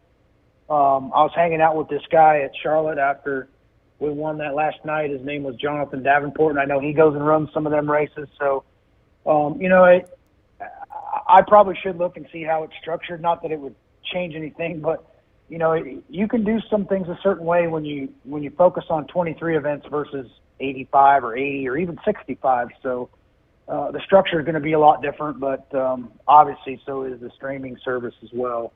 Well, I think the promoting that's not my expertise. So I have to keep myself from knowing, because I honestly don't know how all that is structured. Well, I just think in today's world, track promoting is pretty much almost a losing proposition, I would say. For a weekly track promoter is probably one of the hardest things to do in the sport right now. I would say, series promoters is you're not, most of the time when you're a series promoter, the tracks and everyone else is putting the money up, so you're kind of in control of setting events, promoting events, making sure drivers are happy, kind of being the Ted Johnson that you were describing earlier. But then when you equate the revenue of the streaming, and you have a lot of rent-a-track situations happening, or promoter groups like you're talking about, and those are kind of event-based, propositions. I just think promoting in today's racing society is a bunch of different levels to it, and it's not just track promoter. I think track promoter is just a losing proposition now. Their tracks are getting rented more so than making money on their end, and they're getting rented because the track promoter's losing all year, and he don't want to put $120,000 up to see and gamble on an outlaw show. So let him rent the track for $15,000 and take concessions, and let's do the deal. Yeah, I mean, everyone has their own business model or their own plan. So you're speaking of XR. How many tracks does XR own? Well, I'm not speaking of XR. I'm speaking about how series do that. I mean, there's a lot of I'm just asking you how many racetracks do they own? I believe 0. Yeah, so you're talking about someone coming in renting a facility, so he doesn't have any overhead to start with at a facility, and that makes a big difference as to how you get running, how you get off the ground. I'm not knocking on him by any means. Well, and I'm not saying that 15,000. He can take a risk. He can take a risk on having a show if somebody will let him use the racetrack, or they'll do this or that. But you take someone that what land values are in today's environment. I mean, that's what a lot of racetracks are being sold for, because the value of the land is so much more than what they can make racing. Right. Take Grandview, for instance. Grandview sold for however many $1 million, and then it didn't. They wouldn't allow it to be rezoned for a car parts facility, so they're going to race again. I mean, it's just the nature of the beast. But someone that if you're going to go out today, and believe me, I wish that I could roll down the road here somewhere on I-29 in Fargo and build a brand new facility right off the interstate that was convenient for the fans to get to, right here in my own hometown, and put a state-of-the-art facility. But the time I buy the land and I put all the stuff in and the parking and make it all feasible, I'll probably have $10 million in it. So you can sit here and pencil that 100 different ways you want, but at the end of the day, you can go on, 1% a month is it's kind of a pretty good rate for what rent's going to be. So you're going to have a hell of a lot you need to pay a month in rent if you're going to make it function. And you can't just tell the bank, well, I'm going to pay you on May, June, July, and August when we race. Sorry, I can't pay you in the winter months. Them things don't work. And I don't know anybody has $10 million laying around to do that. And you don't see anybody in this country doing that because of what things cost. So what we have is what we have. And kudos to the people who figure out and take the risk and try to keep the facilities that we have up, and they keep improving them. So, and even people that are putting money into these facilities that are renting them. That's good to see, because without it, we don't have racetracks to race on. And I'm not just speaking from a World of Outlaw or a sprint car standpoint. I'm talking about all over the country, because there's a lot of racetracks disappearing and selling for land values. Right, and I wasn't specifically talking about XR in that 15,000 rent-a-track situation. I've actually heard of that situation occurring with event promoters in general, where people will just come in and rent out a track and put on an event and make money based on that event's profiteering, whereas the track promoter is just getting a set amount. And I think track promoters, and I agree with you, we got to keep the tracks alive. And track promoters, there's a lot of weekends when there's not a lot of money being made. A One World of Outlaw event, whether if it's the track promoters or a regional person putting it on, a regional rent-a-track or some sort of situation like that, it's just completely different than track promotion. It's just a hard thing. Series promotion is probably the least stressful in a way. Because most series, it's either the track is paying it or series sometimes will rent tracks out in facilities as well. So I mean, it's promotion in today's dirt track racing world is just all over the board. But I do think streaming has opened up a lot of avenues to be able to go to like a Watertown, like you were alluding to, and put on a high limit series. Eagle Raceway, another racetrack that people are dying to see a World of Outlaw race back at. And now High Limit is touted around for their event, or for an event there, that is. There's just a lot of places that people would like to see sprint cars, and they just don't get to see them right now. Yep. So, all right. I hear you. All right. I guess we'll let you get out of here. That's a little longer than I thought we would go. But, yeah, I'm very interested in promoting races. I'd be the Don King. You could be Mike Tyson if you want. I'm going to promote you. I'm going to go in the cities. We're going to make people know who you are. Sprint car is not going to be a thing of a ghost. There's more people believe in aliens and ghosts. There's 12 million people in America believe aliens and ghosts are real. Not so sure there's 12 million people that believe in sprint cars or have heard of them. I don't know. I don't know where you get your info, but that sounds pretty wild to me. I mean, there's only like 300,000 likes on Facebook for the World of Outlaws. You don't believe everything you hear, though, do you? As far as what? Do you believe everything you hear? There's 347,000 people who like the World of Outlaws on Facebook. That's it. Well, maybe last week there was 400. I mean, I'm just saying. Don't like it. I don't know. I think relevance of the sport's pretty down right now. I think more people need to know about it. So, I think that would solve a lot of issues. Well, you got to take care of your core group of what you have too. You never overlook it, and I think that's something. We have a good core group of fans. We have a large core group of fans, so we don't need to be overlooking it and doing things for the 1%ers that are not interested.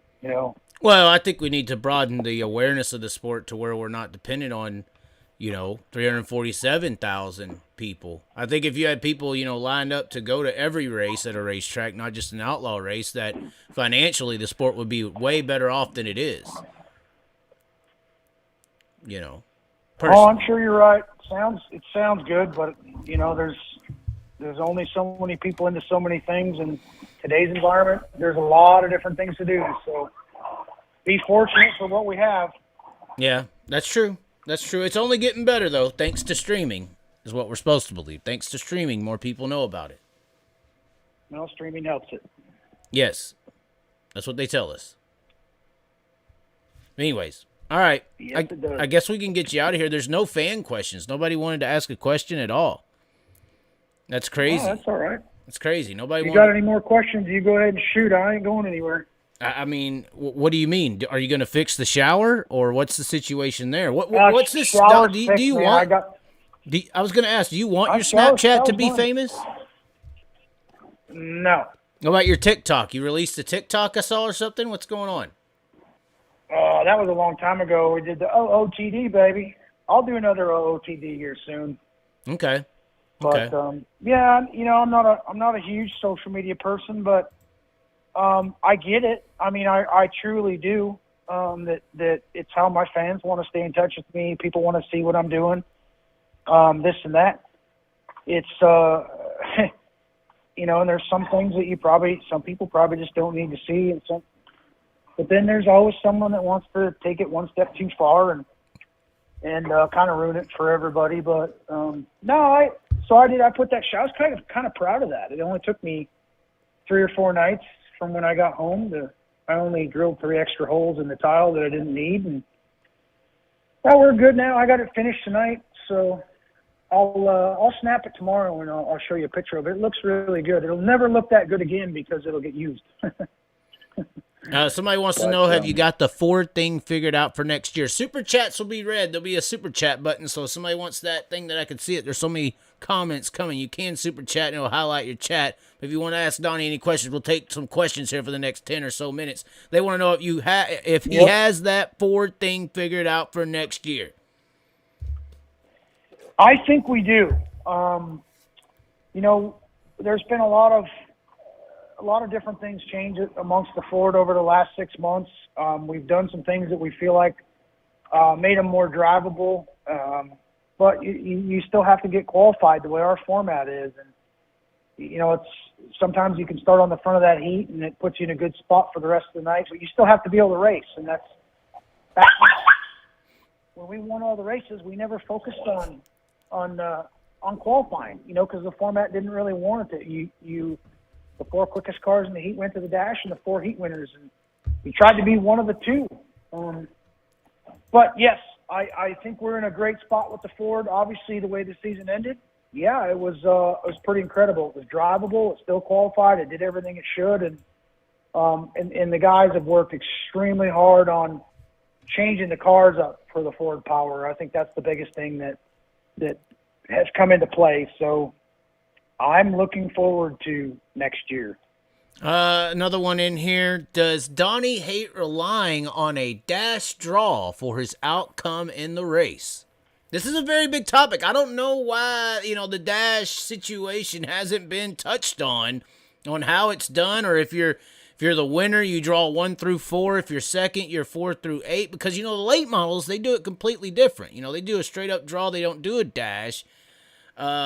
Right. How I guess basically his question is, how do you feel about the dash playing such a significant role in the outcome of your night? Because if that dash don't go right, it could be almost over, especially on some of these racetracks that with all these great drivers and teams and crews, you sometimes pretty much will start, +3 or -3. It's hard to move up.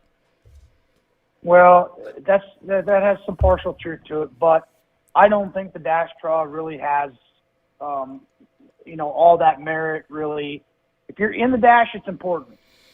If you're outside the dash, it's going to be a struggle. But even if you draw the last number, I mean, you all probably watched Brad Sweet at Charlotte. He drew the 8. David was on the front row, and Brad got the second in the dash, and David, was in the back. So, if the conditions are right, and that's where I go back to quality of show of these races. Give us a racetrack, make it so we have multiple grooves. We're not married to one spot, and give us the opportunity to do that where the draw don't matter. And if you're good enough at making changes at some places, the dash draw doesn't really matter. But if the racetrack's just on the curb and wide open, or rubber down, or even sometimes ultra slick where there's no pass, and then it becomes super important. But I myself have never really relied on the fact that it's all about the dash draw, and I get bad dash draws more than not, but sometimes I think it's better to not start on the front. Well, thinking about this and lineups and all that, and we did just get off of track promoters. I'm very sympathetic for track promoters in particular. One thing that I think is lacking, and I think you don't like, is oddball formats that put these fast-ass drivers like Donny Schatz and all y'all at the back, and we put some local bum jokel on the front, and he has a chance to win an outlaw race. What do you feel about these oddball formats that are set up to put the fast guys at the back and the slow guys at the front? You listen to these old-timers and how racing used to be. They always pride themselves on saying how it used to be back in the day. The fast guys had to start at the back and the slow guys had to start at the front, and that's what put on a show. Now, we don't have formats that are specifically designed like that, but we have some formats that put y'all into some interesting situations. Not as much as the late model guys, but like Husitz this year, I know that format was a little different, and there were some drivers upset about it. I was in favor of it. I still am in favor of formats that put you in a field to put on a show, because the track promoter needs to put on a show to sell tickets. You know, that's the idea behind it. What about you? There's nothing wrong with the invert in those heats. You know, you take a look at the Knoxville Nationals. It's been that way for as long as I can remember, where you invert the heats. But, you know, they've had to adjust from a 10-car invert to an 8, you know, in the times, because 10 might have been too many. If you're going to have an invert, you got to have slow cars in the front. But when you take what happened at Houston this year, when there was only so many cars, the front cars were cars that qualified in the teens, and the guys in the second row were quick. So it really wasn't. And then there was a split. There just should have never been the split. I don't know that I'd sit here and call them oddball formats, but here's one complaint I'd have about it if I was going to have one. If the rule book says it, go by the rule book. Don't change it at the 11th hour, halfway through a night, or something like that. Go by what the rule book says and stick with it. Because obviously you put it in there for a reason. You felt like it had enough merit to make it in there. And if in the off season you need to make an adjustment to it, you make an adjustment. But we've had, just take for instance the Knoxville Not Nationals a couple years ago. We went to the Not Nationals for 3 days for 3 full-point World of Outlaw shows for that format, which clearly states in the rule book that you can't do. Right. It's no different than the King's Royal, which is no points. So why did we do that? You know, it changed the championship outcome drastically in this and that. So I don't know, just whatever they're going to do. There's no perfect format. I mean, sometimes it needs to be adjusted, tweaked. I mean, it's kind of like what I told you earlier. Years ago, we had more local cars come and race with us because if they started on the front of the heat, they felt like they had a chance to make the show or be in the dash. Now, you know, we still get decent local car counts, but everyone knows if you're not on the front of the heat, there's a very slight chance you're going to, you know, be in the dash or even make it through your heat. Right. So, and then when they go straight up after for your finishing position in the heat races, you know, back in the day there used to be a level of protection for an outlaw car. That car travels all across the country. He gets to a track somewhere and he blows a tire in a heat race, finishes last. Well, he gets his time back for where he starts in the B main so he can make the show. Now, you know, you start the B main where you finished your heat. So if you have a DNF from a blown tire, you're not one of the 2 quickest cars in the B, well, you're probably going to not make the show. You're going to need a provisional.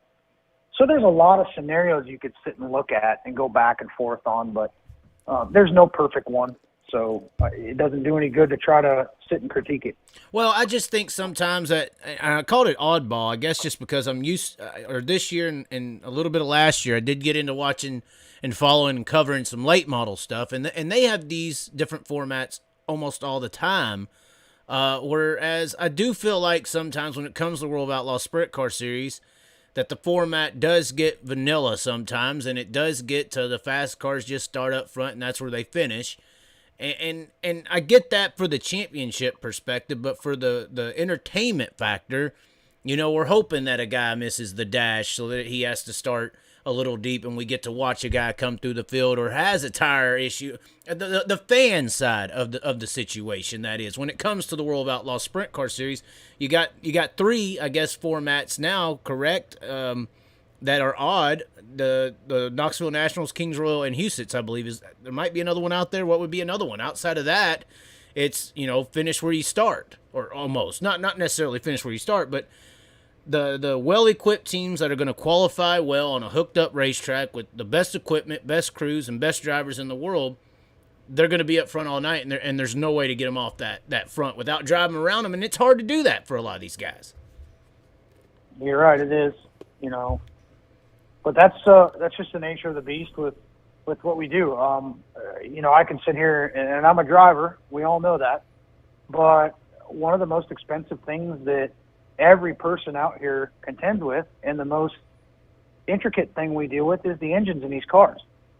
And there isn't an engine builder that doesn't have the best of the best. Everybody's got good stuff. It's pay to play.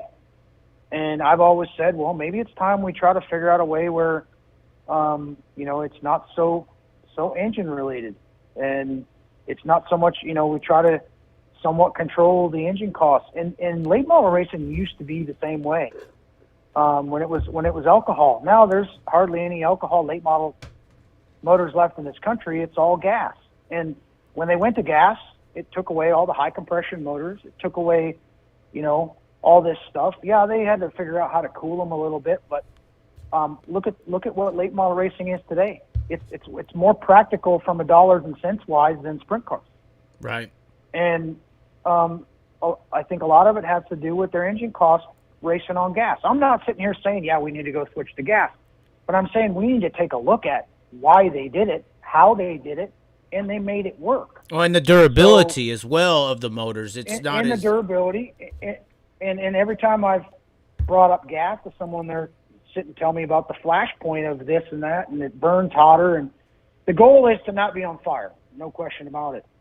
But I think I'd feel a lot better if I was rolling around the racetrack and got in a bad crash with 15 gallons of gas in a tank behind me versus 33, because we all know what happens when you flip with 33 gallons in the tank. It comes off the car. It's not going to stay on the car. It's just the nature of the beast. It's not going to stay on, and that'll be the next thing that someone comes up with is, well, we need to tether the tanks to the cars. No, we don't. We don't need to. It needs to break away. That's a safety thing to get it away. Does it need to be in the stands? No, it doesn't need to be in the stands. But that's when you rely on your fence, your fencing and the quality of your stuff at your racetrack to keep that from happening. So, but we could talk on that all day long. Well, I didn't know how much you could talk about. It was a thing I wanted to speak about, was that, you talked about cost, the LS motor that you were involved in. What I understand the premise behind it, but why did it just go away? Like the development, the idea on that. Is there the conspiracy theory was an engine builder cartel? Yeah, this is going to take a little time, but we got plenty of time. So okay, we got plenty of time. My father kind of looked at this when the engine expenses started to skyrocket and go through the roof. When we hit $50,000 for an engine, we thought, oh my Lord, what's next? And you know what? It's far beyond that. It's 75, 77, almost 80. Some people got more than that in their engines. And he looked at it as, you know what? This is weekly racers, local racers can't afford to run 410s weekly at that and sustain to be able to keep going at that level. So he wanted to have an alternative.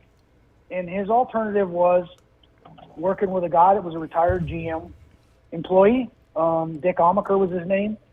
And he was the one that was very instrumental with some of the LS stuff. So Ron Shaver, my father, and Dick Amaker decided to take this LS7 engine, and my father funded the whole project, and he had roughly $100,000 in it from start to finish. And basically they took a stock LS engine, they put a pan on it, they put the front drive on it, and they put a throttle body on it where it didn't have injectors, and it ran on alcohol. So here we have a 7-liter, which is about 430 cubic inch engine that would run roughly 8,000 RPM. It had more torque than a 410, but it had less horsepower. And I ran it. I won an all-star show with it. I ran it at one of the challenge races at Knoxville that year from the tail because I wasn't supposed to be in the race, just for, an experiment type thing to show what it would do. And it had a really good platform for what it was, because you could, if Joe Blow wanted to go out and buy this engine, he could probably spend $12,000 and have all the parts if you wanted to do it yourself. Naturally, you had to have it sealed and checked, which is fine. The one thing that my father went real wrong on is he didn't want to have people cheating with it. He wanted it to stay as it was intended. So he had a very stern penalty for cheating on this. And any builder that had to build it had to pay a $5,000 bond, and the numbers were just a little bit outside the realm of reality for weekly racing or anyone, period, actually. And I think that's probably why it never really got any legs and went anywhere. But the other reason is we had an affiliation with General Motors at the time at Tony Stewart Racing, and they thought everybody acted like I was going to make money off it. I had nothing to do with it. I wasn't selling engines. I wasn't building engines. My father spent $100,000 on that program just to get it where it was at today. And I know exactly where that motor's at today. And there was a few built, but it's funny, Chaz, that you should even bring that up, because I have gotten phone calls from 360 guys across this country. I get at least 2 a year, and I have the last couple years. Whatever happened to that? Whatever happened to that? And these very guys that called were the same guys that were dead against it when it first came out. We were going to wreck racing. We were splitting it. We were going to create another class. Hell, you know how many classes there are now. They got 525s, and they got everything but the LS7. But the LS7 literally had the ability to race at not World of Outlaw. It wasn't going to win a World of Outlaw race probably, but let's take the guys at River City Speedway, for instance. More than half them guys up there, it would be better than what they had, but they were spending $35,000 to $50,000 buying used motors from guys that were wore out, that were breaking. So that's really what it was an alternative, and it really never. It just never really went anywhere. And what's really funny about it is when I went to Australia and I told someone about it, instantly the guy wanted it, thought it was the greatest thing ever, but it never took off there either. So it is what it is. It was a fun program to be a part of. I got to run it several times, and I can tell you it accelerated better than any 410 I ever had. And I think one of the true reasons was because it didn't have a magneto. It had a battery ignition, and it had a coil pack on every cylinder. So instead of when a magneto is dependent on RPM to work, this has more voltage at 2,000, 3,000 RPM, or even 5,000 than a magneto does. Because it's magneto charged. Because it's charged the whole way through rather than waiting for the RPM to build up. So it had no lag in it. It was incredible that way. But was it going to sit there and run 9,000 RPM like we do on these motors now? No. There's no way it was ever going to run 9,000 RPM. And it wasn't going to do that sort of thing. And it was my job to do what I could to break it. And I ran it 24 nights, I think, total. Me and my buddy Land, we used to truck around and just go places and race and run off the racetrack and go to the back and, just try to see what it would do. And man, it never let me down, but I finally did break it, and it was just out of pure stupidity. We sat one night and didn't keep it warm, and I went out on the racetrack, and it was ultra cold, and I just spun a ring in it because I was just stupid. So how much would a repair be on a ring? Look, when you do a bearing, I mean, not a ring. Oh, okay. You do a tear down of the whole bottom. So that's whoever you choose to build the engine. But in our scenario, we never sent it anywhere. The guy that built it, and that's kind of how we've always been. So Ron Shaver fixed it and sent it back, and that motor is still in Australia as we speak, and they still use it. Well, I just think I heard a lot of conspiracy theory around that thing. It wasn't just a motor that may have killed or created a class, but if you find a way to make a motor that is just as sufficient as a Don Odd or any of these high price motors, that's a big threat to a very lucrative industry. Yeah. That's true. It's not. There's a lot of people that make their living off building these, building cylinder heads, building blocks, and when you take something like that, it's the same cylinder head on both sides. So the spark plugs are pointing forward on one side, back on the other, because it's the same head. So, there's a lot to it that had a positive, but I don't have a problem with crate motor racing or anything like that. We have a lot of it up here. The problem that it always turns into is there's always someone that cheats it and finds a way around something. So providing all these things stay into the realm of what they're supposed to, then it's fine, and the costs stay down. But when someone goes outside that box and finds a way around this and around that, that's when it starts to get expensive. It doesn't matter if it's crate motors, 305s, and that's really why you don't see any. There's other than 410 cubic inches in sprint cars, we really don't have any rules. But I haven't ever seen them pull the head off a motor. I haven't seen them pull the pan off. So how many motors are out there that are outside those realms? We don't know, and that's not my job to do anyway. So, but it seems like sometimes the more rules you have, the more people spend to get around them. Well, it also sounds like if you ever wanted to do this Ted Johnson thing you're talking about, that you just start your own LS Motor Series. You put Donny Schatz' name on it, you could get around. Hey, man, you could have a full schedule. You got 23, you could at least do more than XR.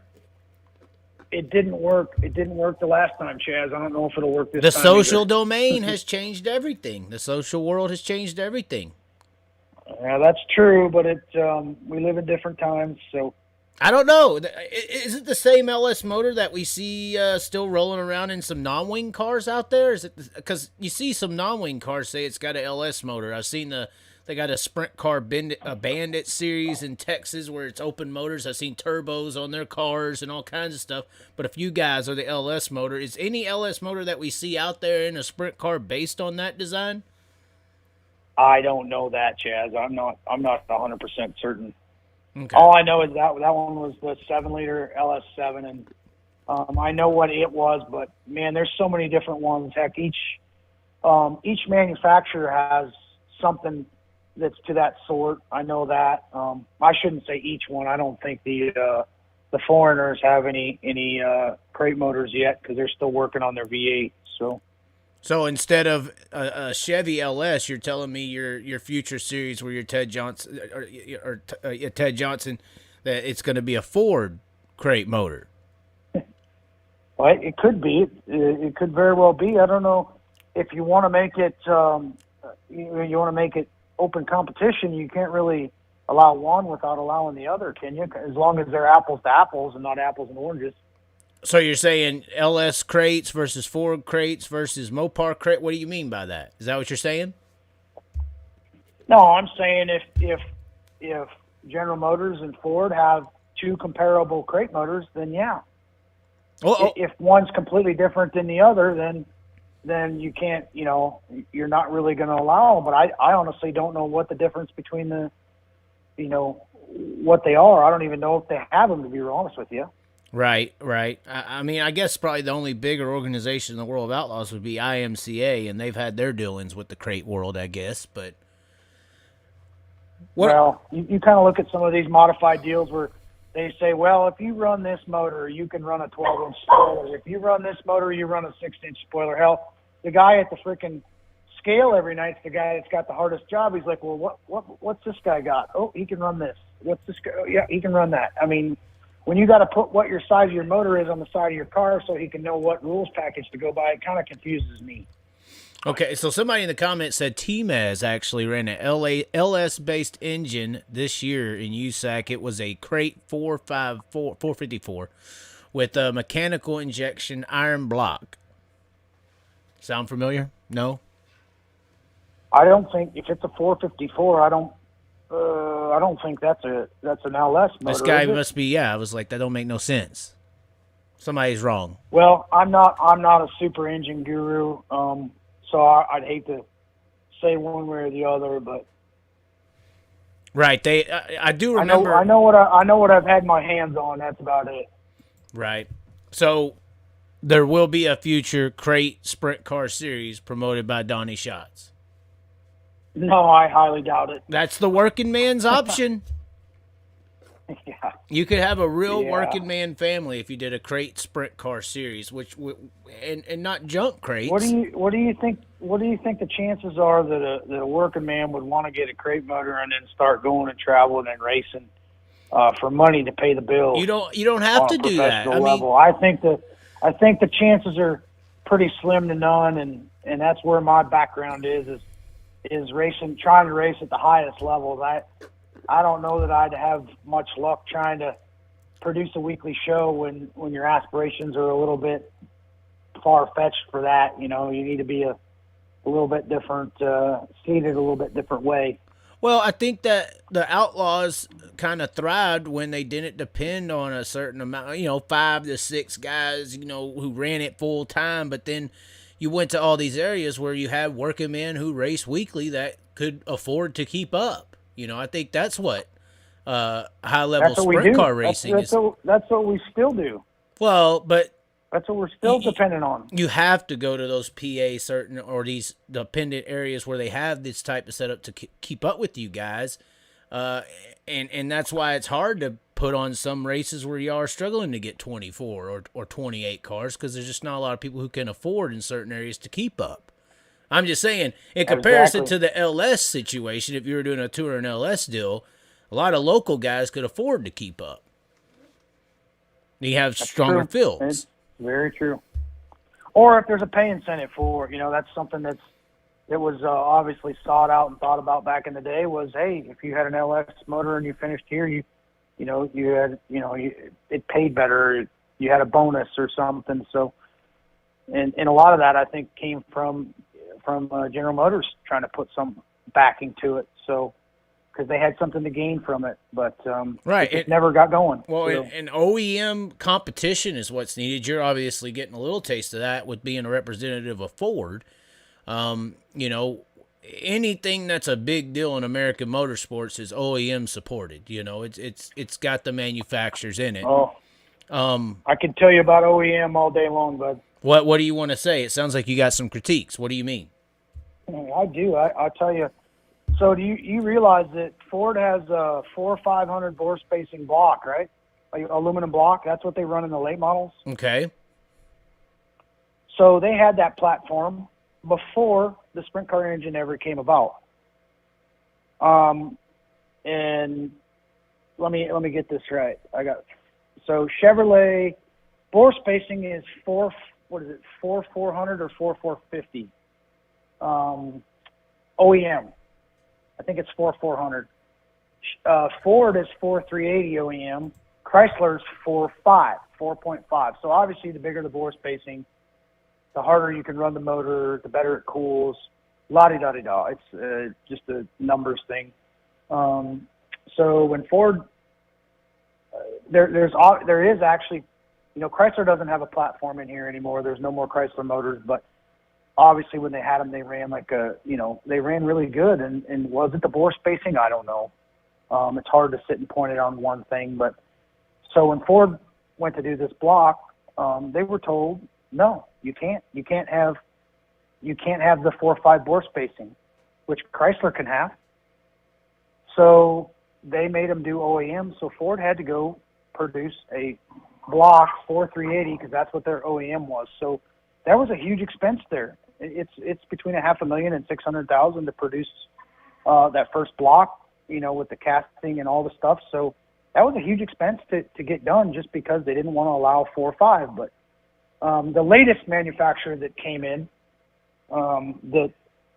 that's in now, they don't have an OEM bore spacing, so they were allowed to have 480 or something like that, nearly 4.5. So they'll probably have a better running start on what happens going forward just because of that. But are you referring to Toyota? I didn't say that word, but you did. Okay. I'm just trying to think who could this be? Honda is with the midgets, You there? Yes, I'm there. What happened? What's that? I said Toyota and got in trouble. They're cutting us off. They're cutting the feed. Can you hear me? Yeah, I think my AirPod went dead on one ear. Well, that's good. You sound way better now, actually. Okay, well, I got my phone in my ear now, so our time's limited. Oh, okay, our time is limited. Anyway, no, I just stuff like that's kind of it didn't directly affect me, but it financially affected the people behind the project, and it's kind of like how does this happen? But whatever, I don't make those decisions, so. Okay. Anyway. Okay. Anything else you need to get off your chest? I know about OEM. I don't have anything on my chest, really. About OEM? Is that the only thing you had an issue with? Was the That's all I know about OEM is them numbers. Okay.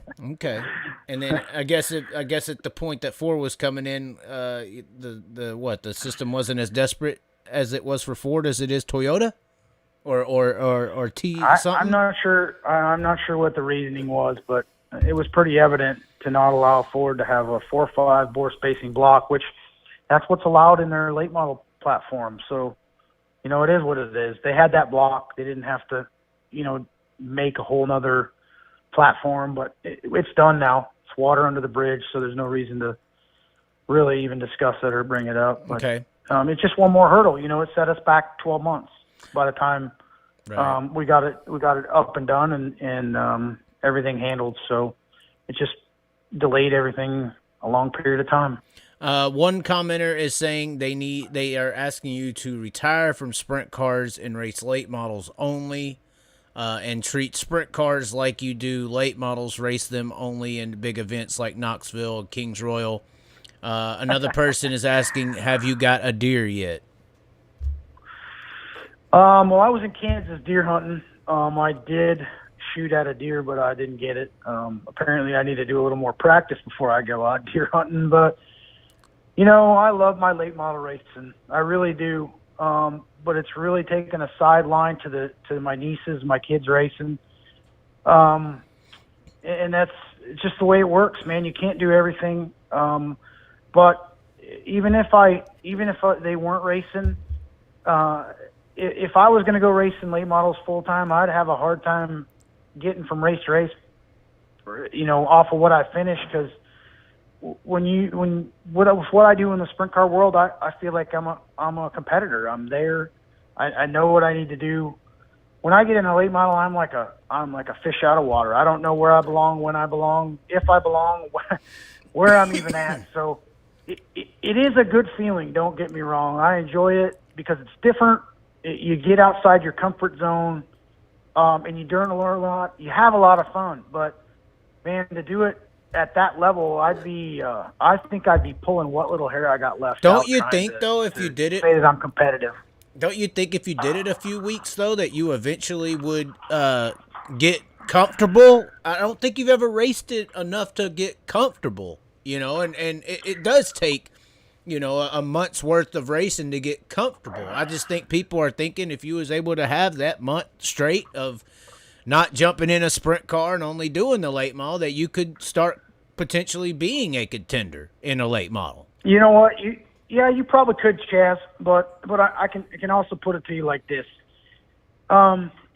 With what we've gone through with trying to develop the Ford engine and all the stuff we've got ourselves behind, we're now getting ourselves back caught up.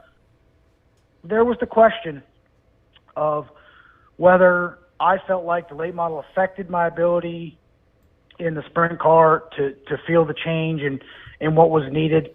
And it was just one thing that I needed to eliminate that question.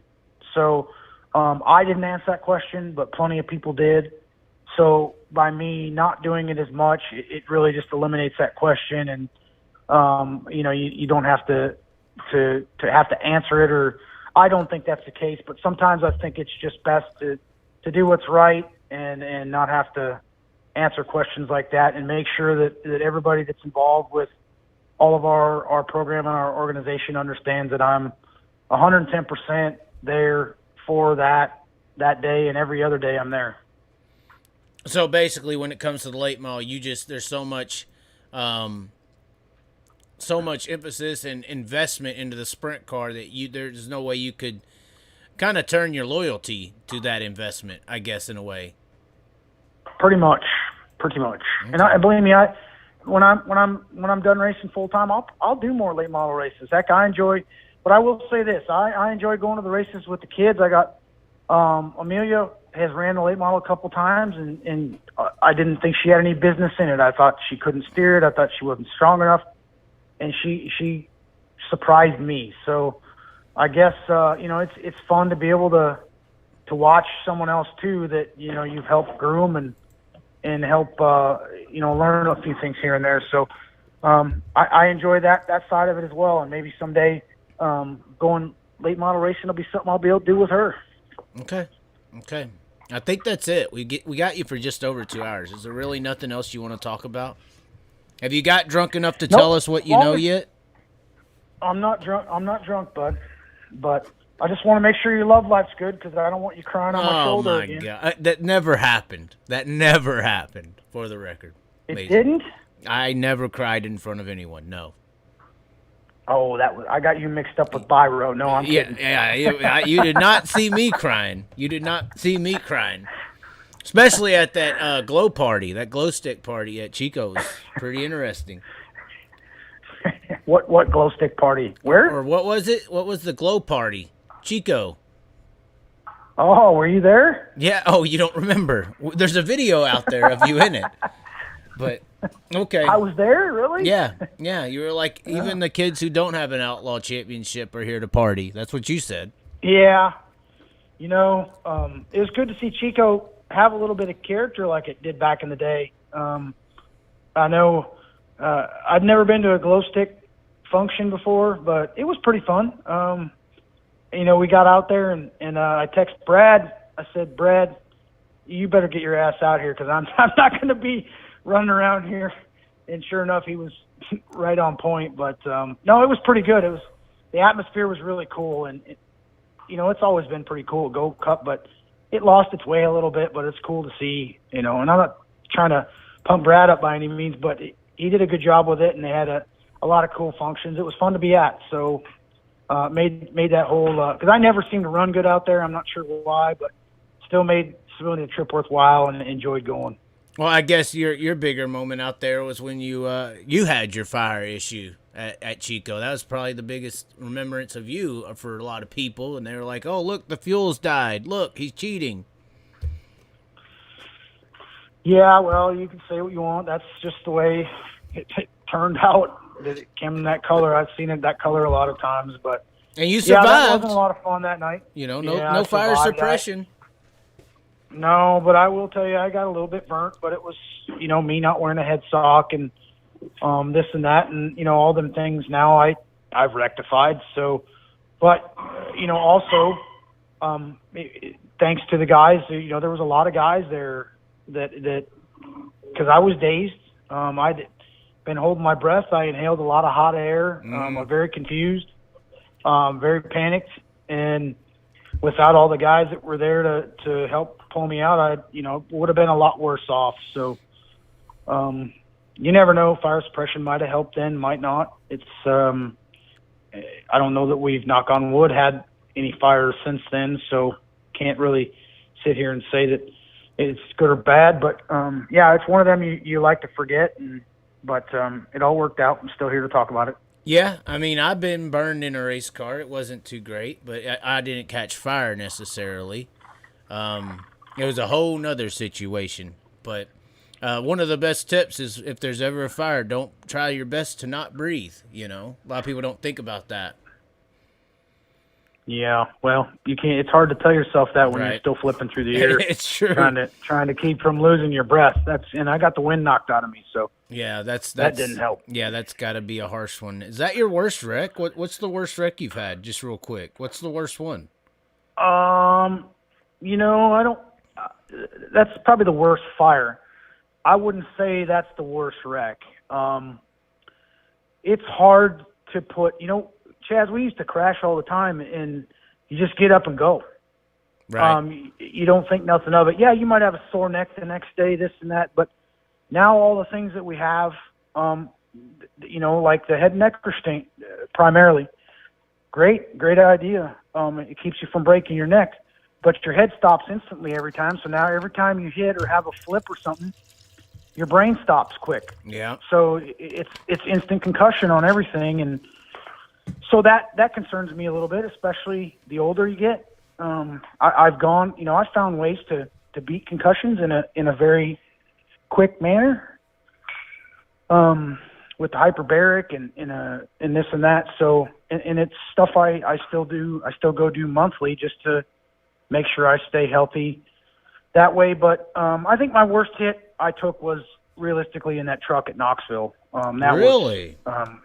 Yeah, that was pretty, you know, cause those trucks are heavy, even though there's a lot of fenders. That was a big hit. You know, you're more laid down than you are in a sprint car sitting up.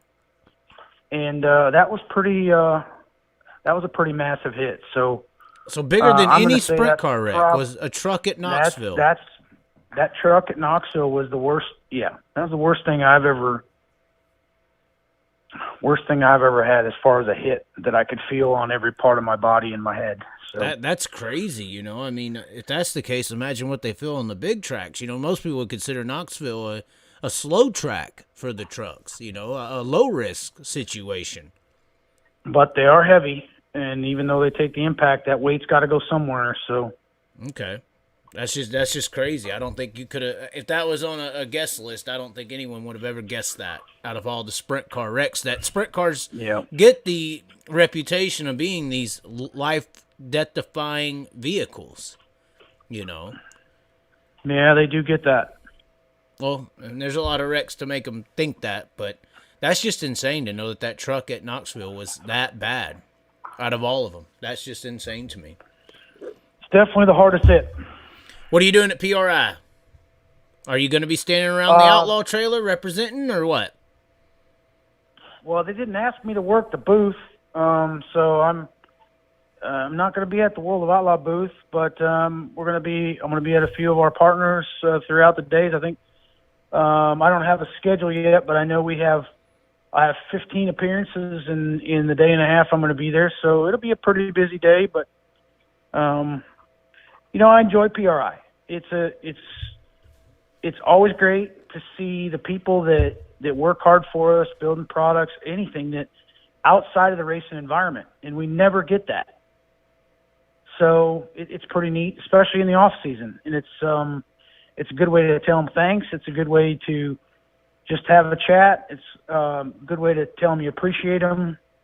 It's also a great time. So we enjoy our time at PRI and get to spend a little time with my race team. You know, we normally roam around and naturally have a beer for lunch and go back at it for the rest of the day. But I'm not a Saturday PRI, or I just can't do it. So be there the first day and part of the second day, and then I'm out. Really? So Thursday, Friday only?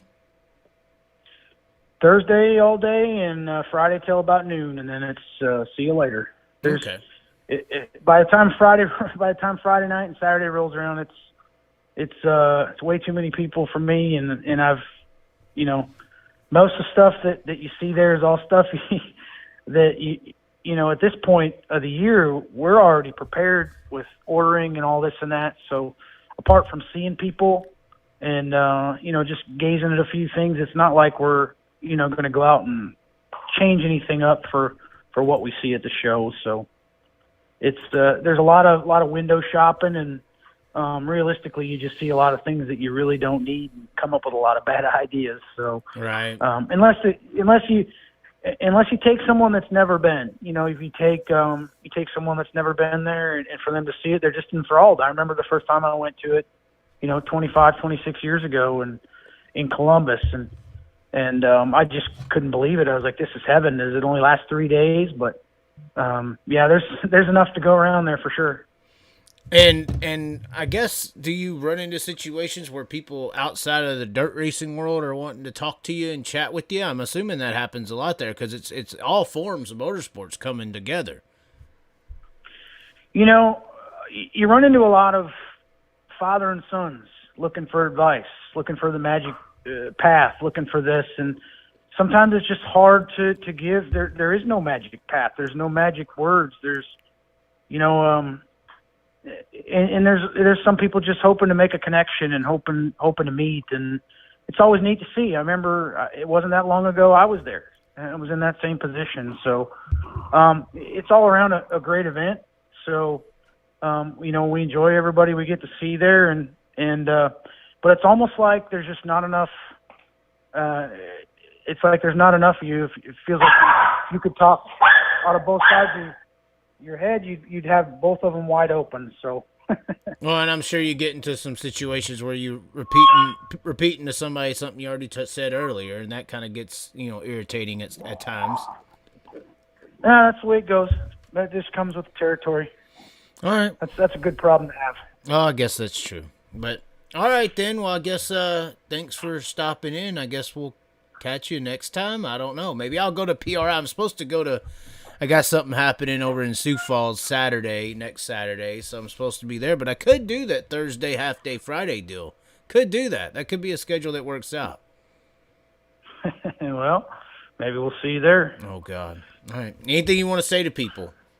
They're all listening to you. No, well, appreciate you having me. I'm a little bit long-winded tonight, apparently. I don't know that I've ever done a show 2 hours long, but it is what it is. Hope you all enjoyed it. Thanks for tuning in. And the next show, we're going to talk politics. Trump, Kanye West, marijuana legalization, everything. Yeah, well, we'll save that for the next one. I mean, I'll do a little research on Kanye, whoever he is. Oh, God. He had lunch with Trump. Apparently, Trump's not going to be president now because he had lunch with Kanye West. Yeah, well, I don't know anything about that. That's what they said. That's what they said. Anyway, okay, we'll leave that alone. We'll leave it alone. We gotta appease the sponsors. We gotta appease sponsors. Can't talk about real stuff. Go ahead and tell about your sponsors. I don't. No, you have. I mean, I don't care. There's no one on my name that I'm worried of losing. I mean. Well, people who are listening to this show know who my sponsors are. No, I know. But all right. I appreciate it. All right. Well, thanks for stopping in. You're the first outlaw. I hear there's a list that want to jump on. You may have just, led a new charge. Oh, all right. Well, good luck with that. If you need me to be your host and you be the co-host, I'm available. It could be I'm not cheap, but I'm available. Well, that's what the guys at PRI said. So. But anyway, Chaz, all righty. Thanks for tuning in. Bye. All right, ladies and gentlemen, that was the interview, the talk with Donny Schatz. If you liked it, be sure to subscribe to the channel. Also, if you like it a lot, join the channel. There's a button down there. Like, share the video, get it around. I'll be looking to make a lot of little short clips from the 2.5 hour interview conversation. I call it a conversation. I don't have interviews. I'm not an interrogator. Just sit here and talk some crap. Talk with Donny. He's a good guy. Obviously, everybody's got good and bad sides to him. You be the judge. It is what it is. Some people don't like him because he won too many races. How do you feel bad for hating somebody who wins a lot? I'm the only one that's supposed to be able to do that, and I only do that with Kyle Larson. So, not Donny Schatz. He can win as much as he wants because he's not Kyle Larson. If Kyle Larson wins too much, we can't like that. There's no way to like that. But anyways, be sure to like the video, share the video, subscribe to the channel. If you like this type of long dialect conversation, reach out to some of your local drivers. I don't mind talking to local guys. You guys have something to talk about. You can't be scared to talk about it either. Donnie ain't scared, and you shouldn't be either. Anyways, ladies and gentlemen, check out the website. Links in the descriptions. Get your hats, get your stuff, see all the partners that are out there. And until next time, we will be sitting around editing video. At least that's what I'm going to be doing. But we'll talk to you later.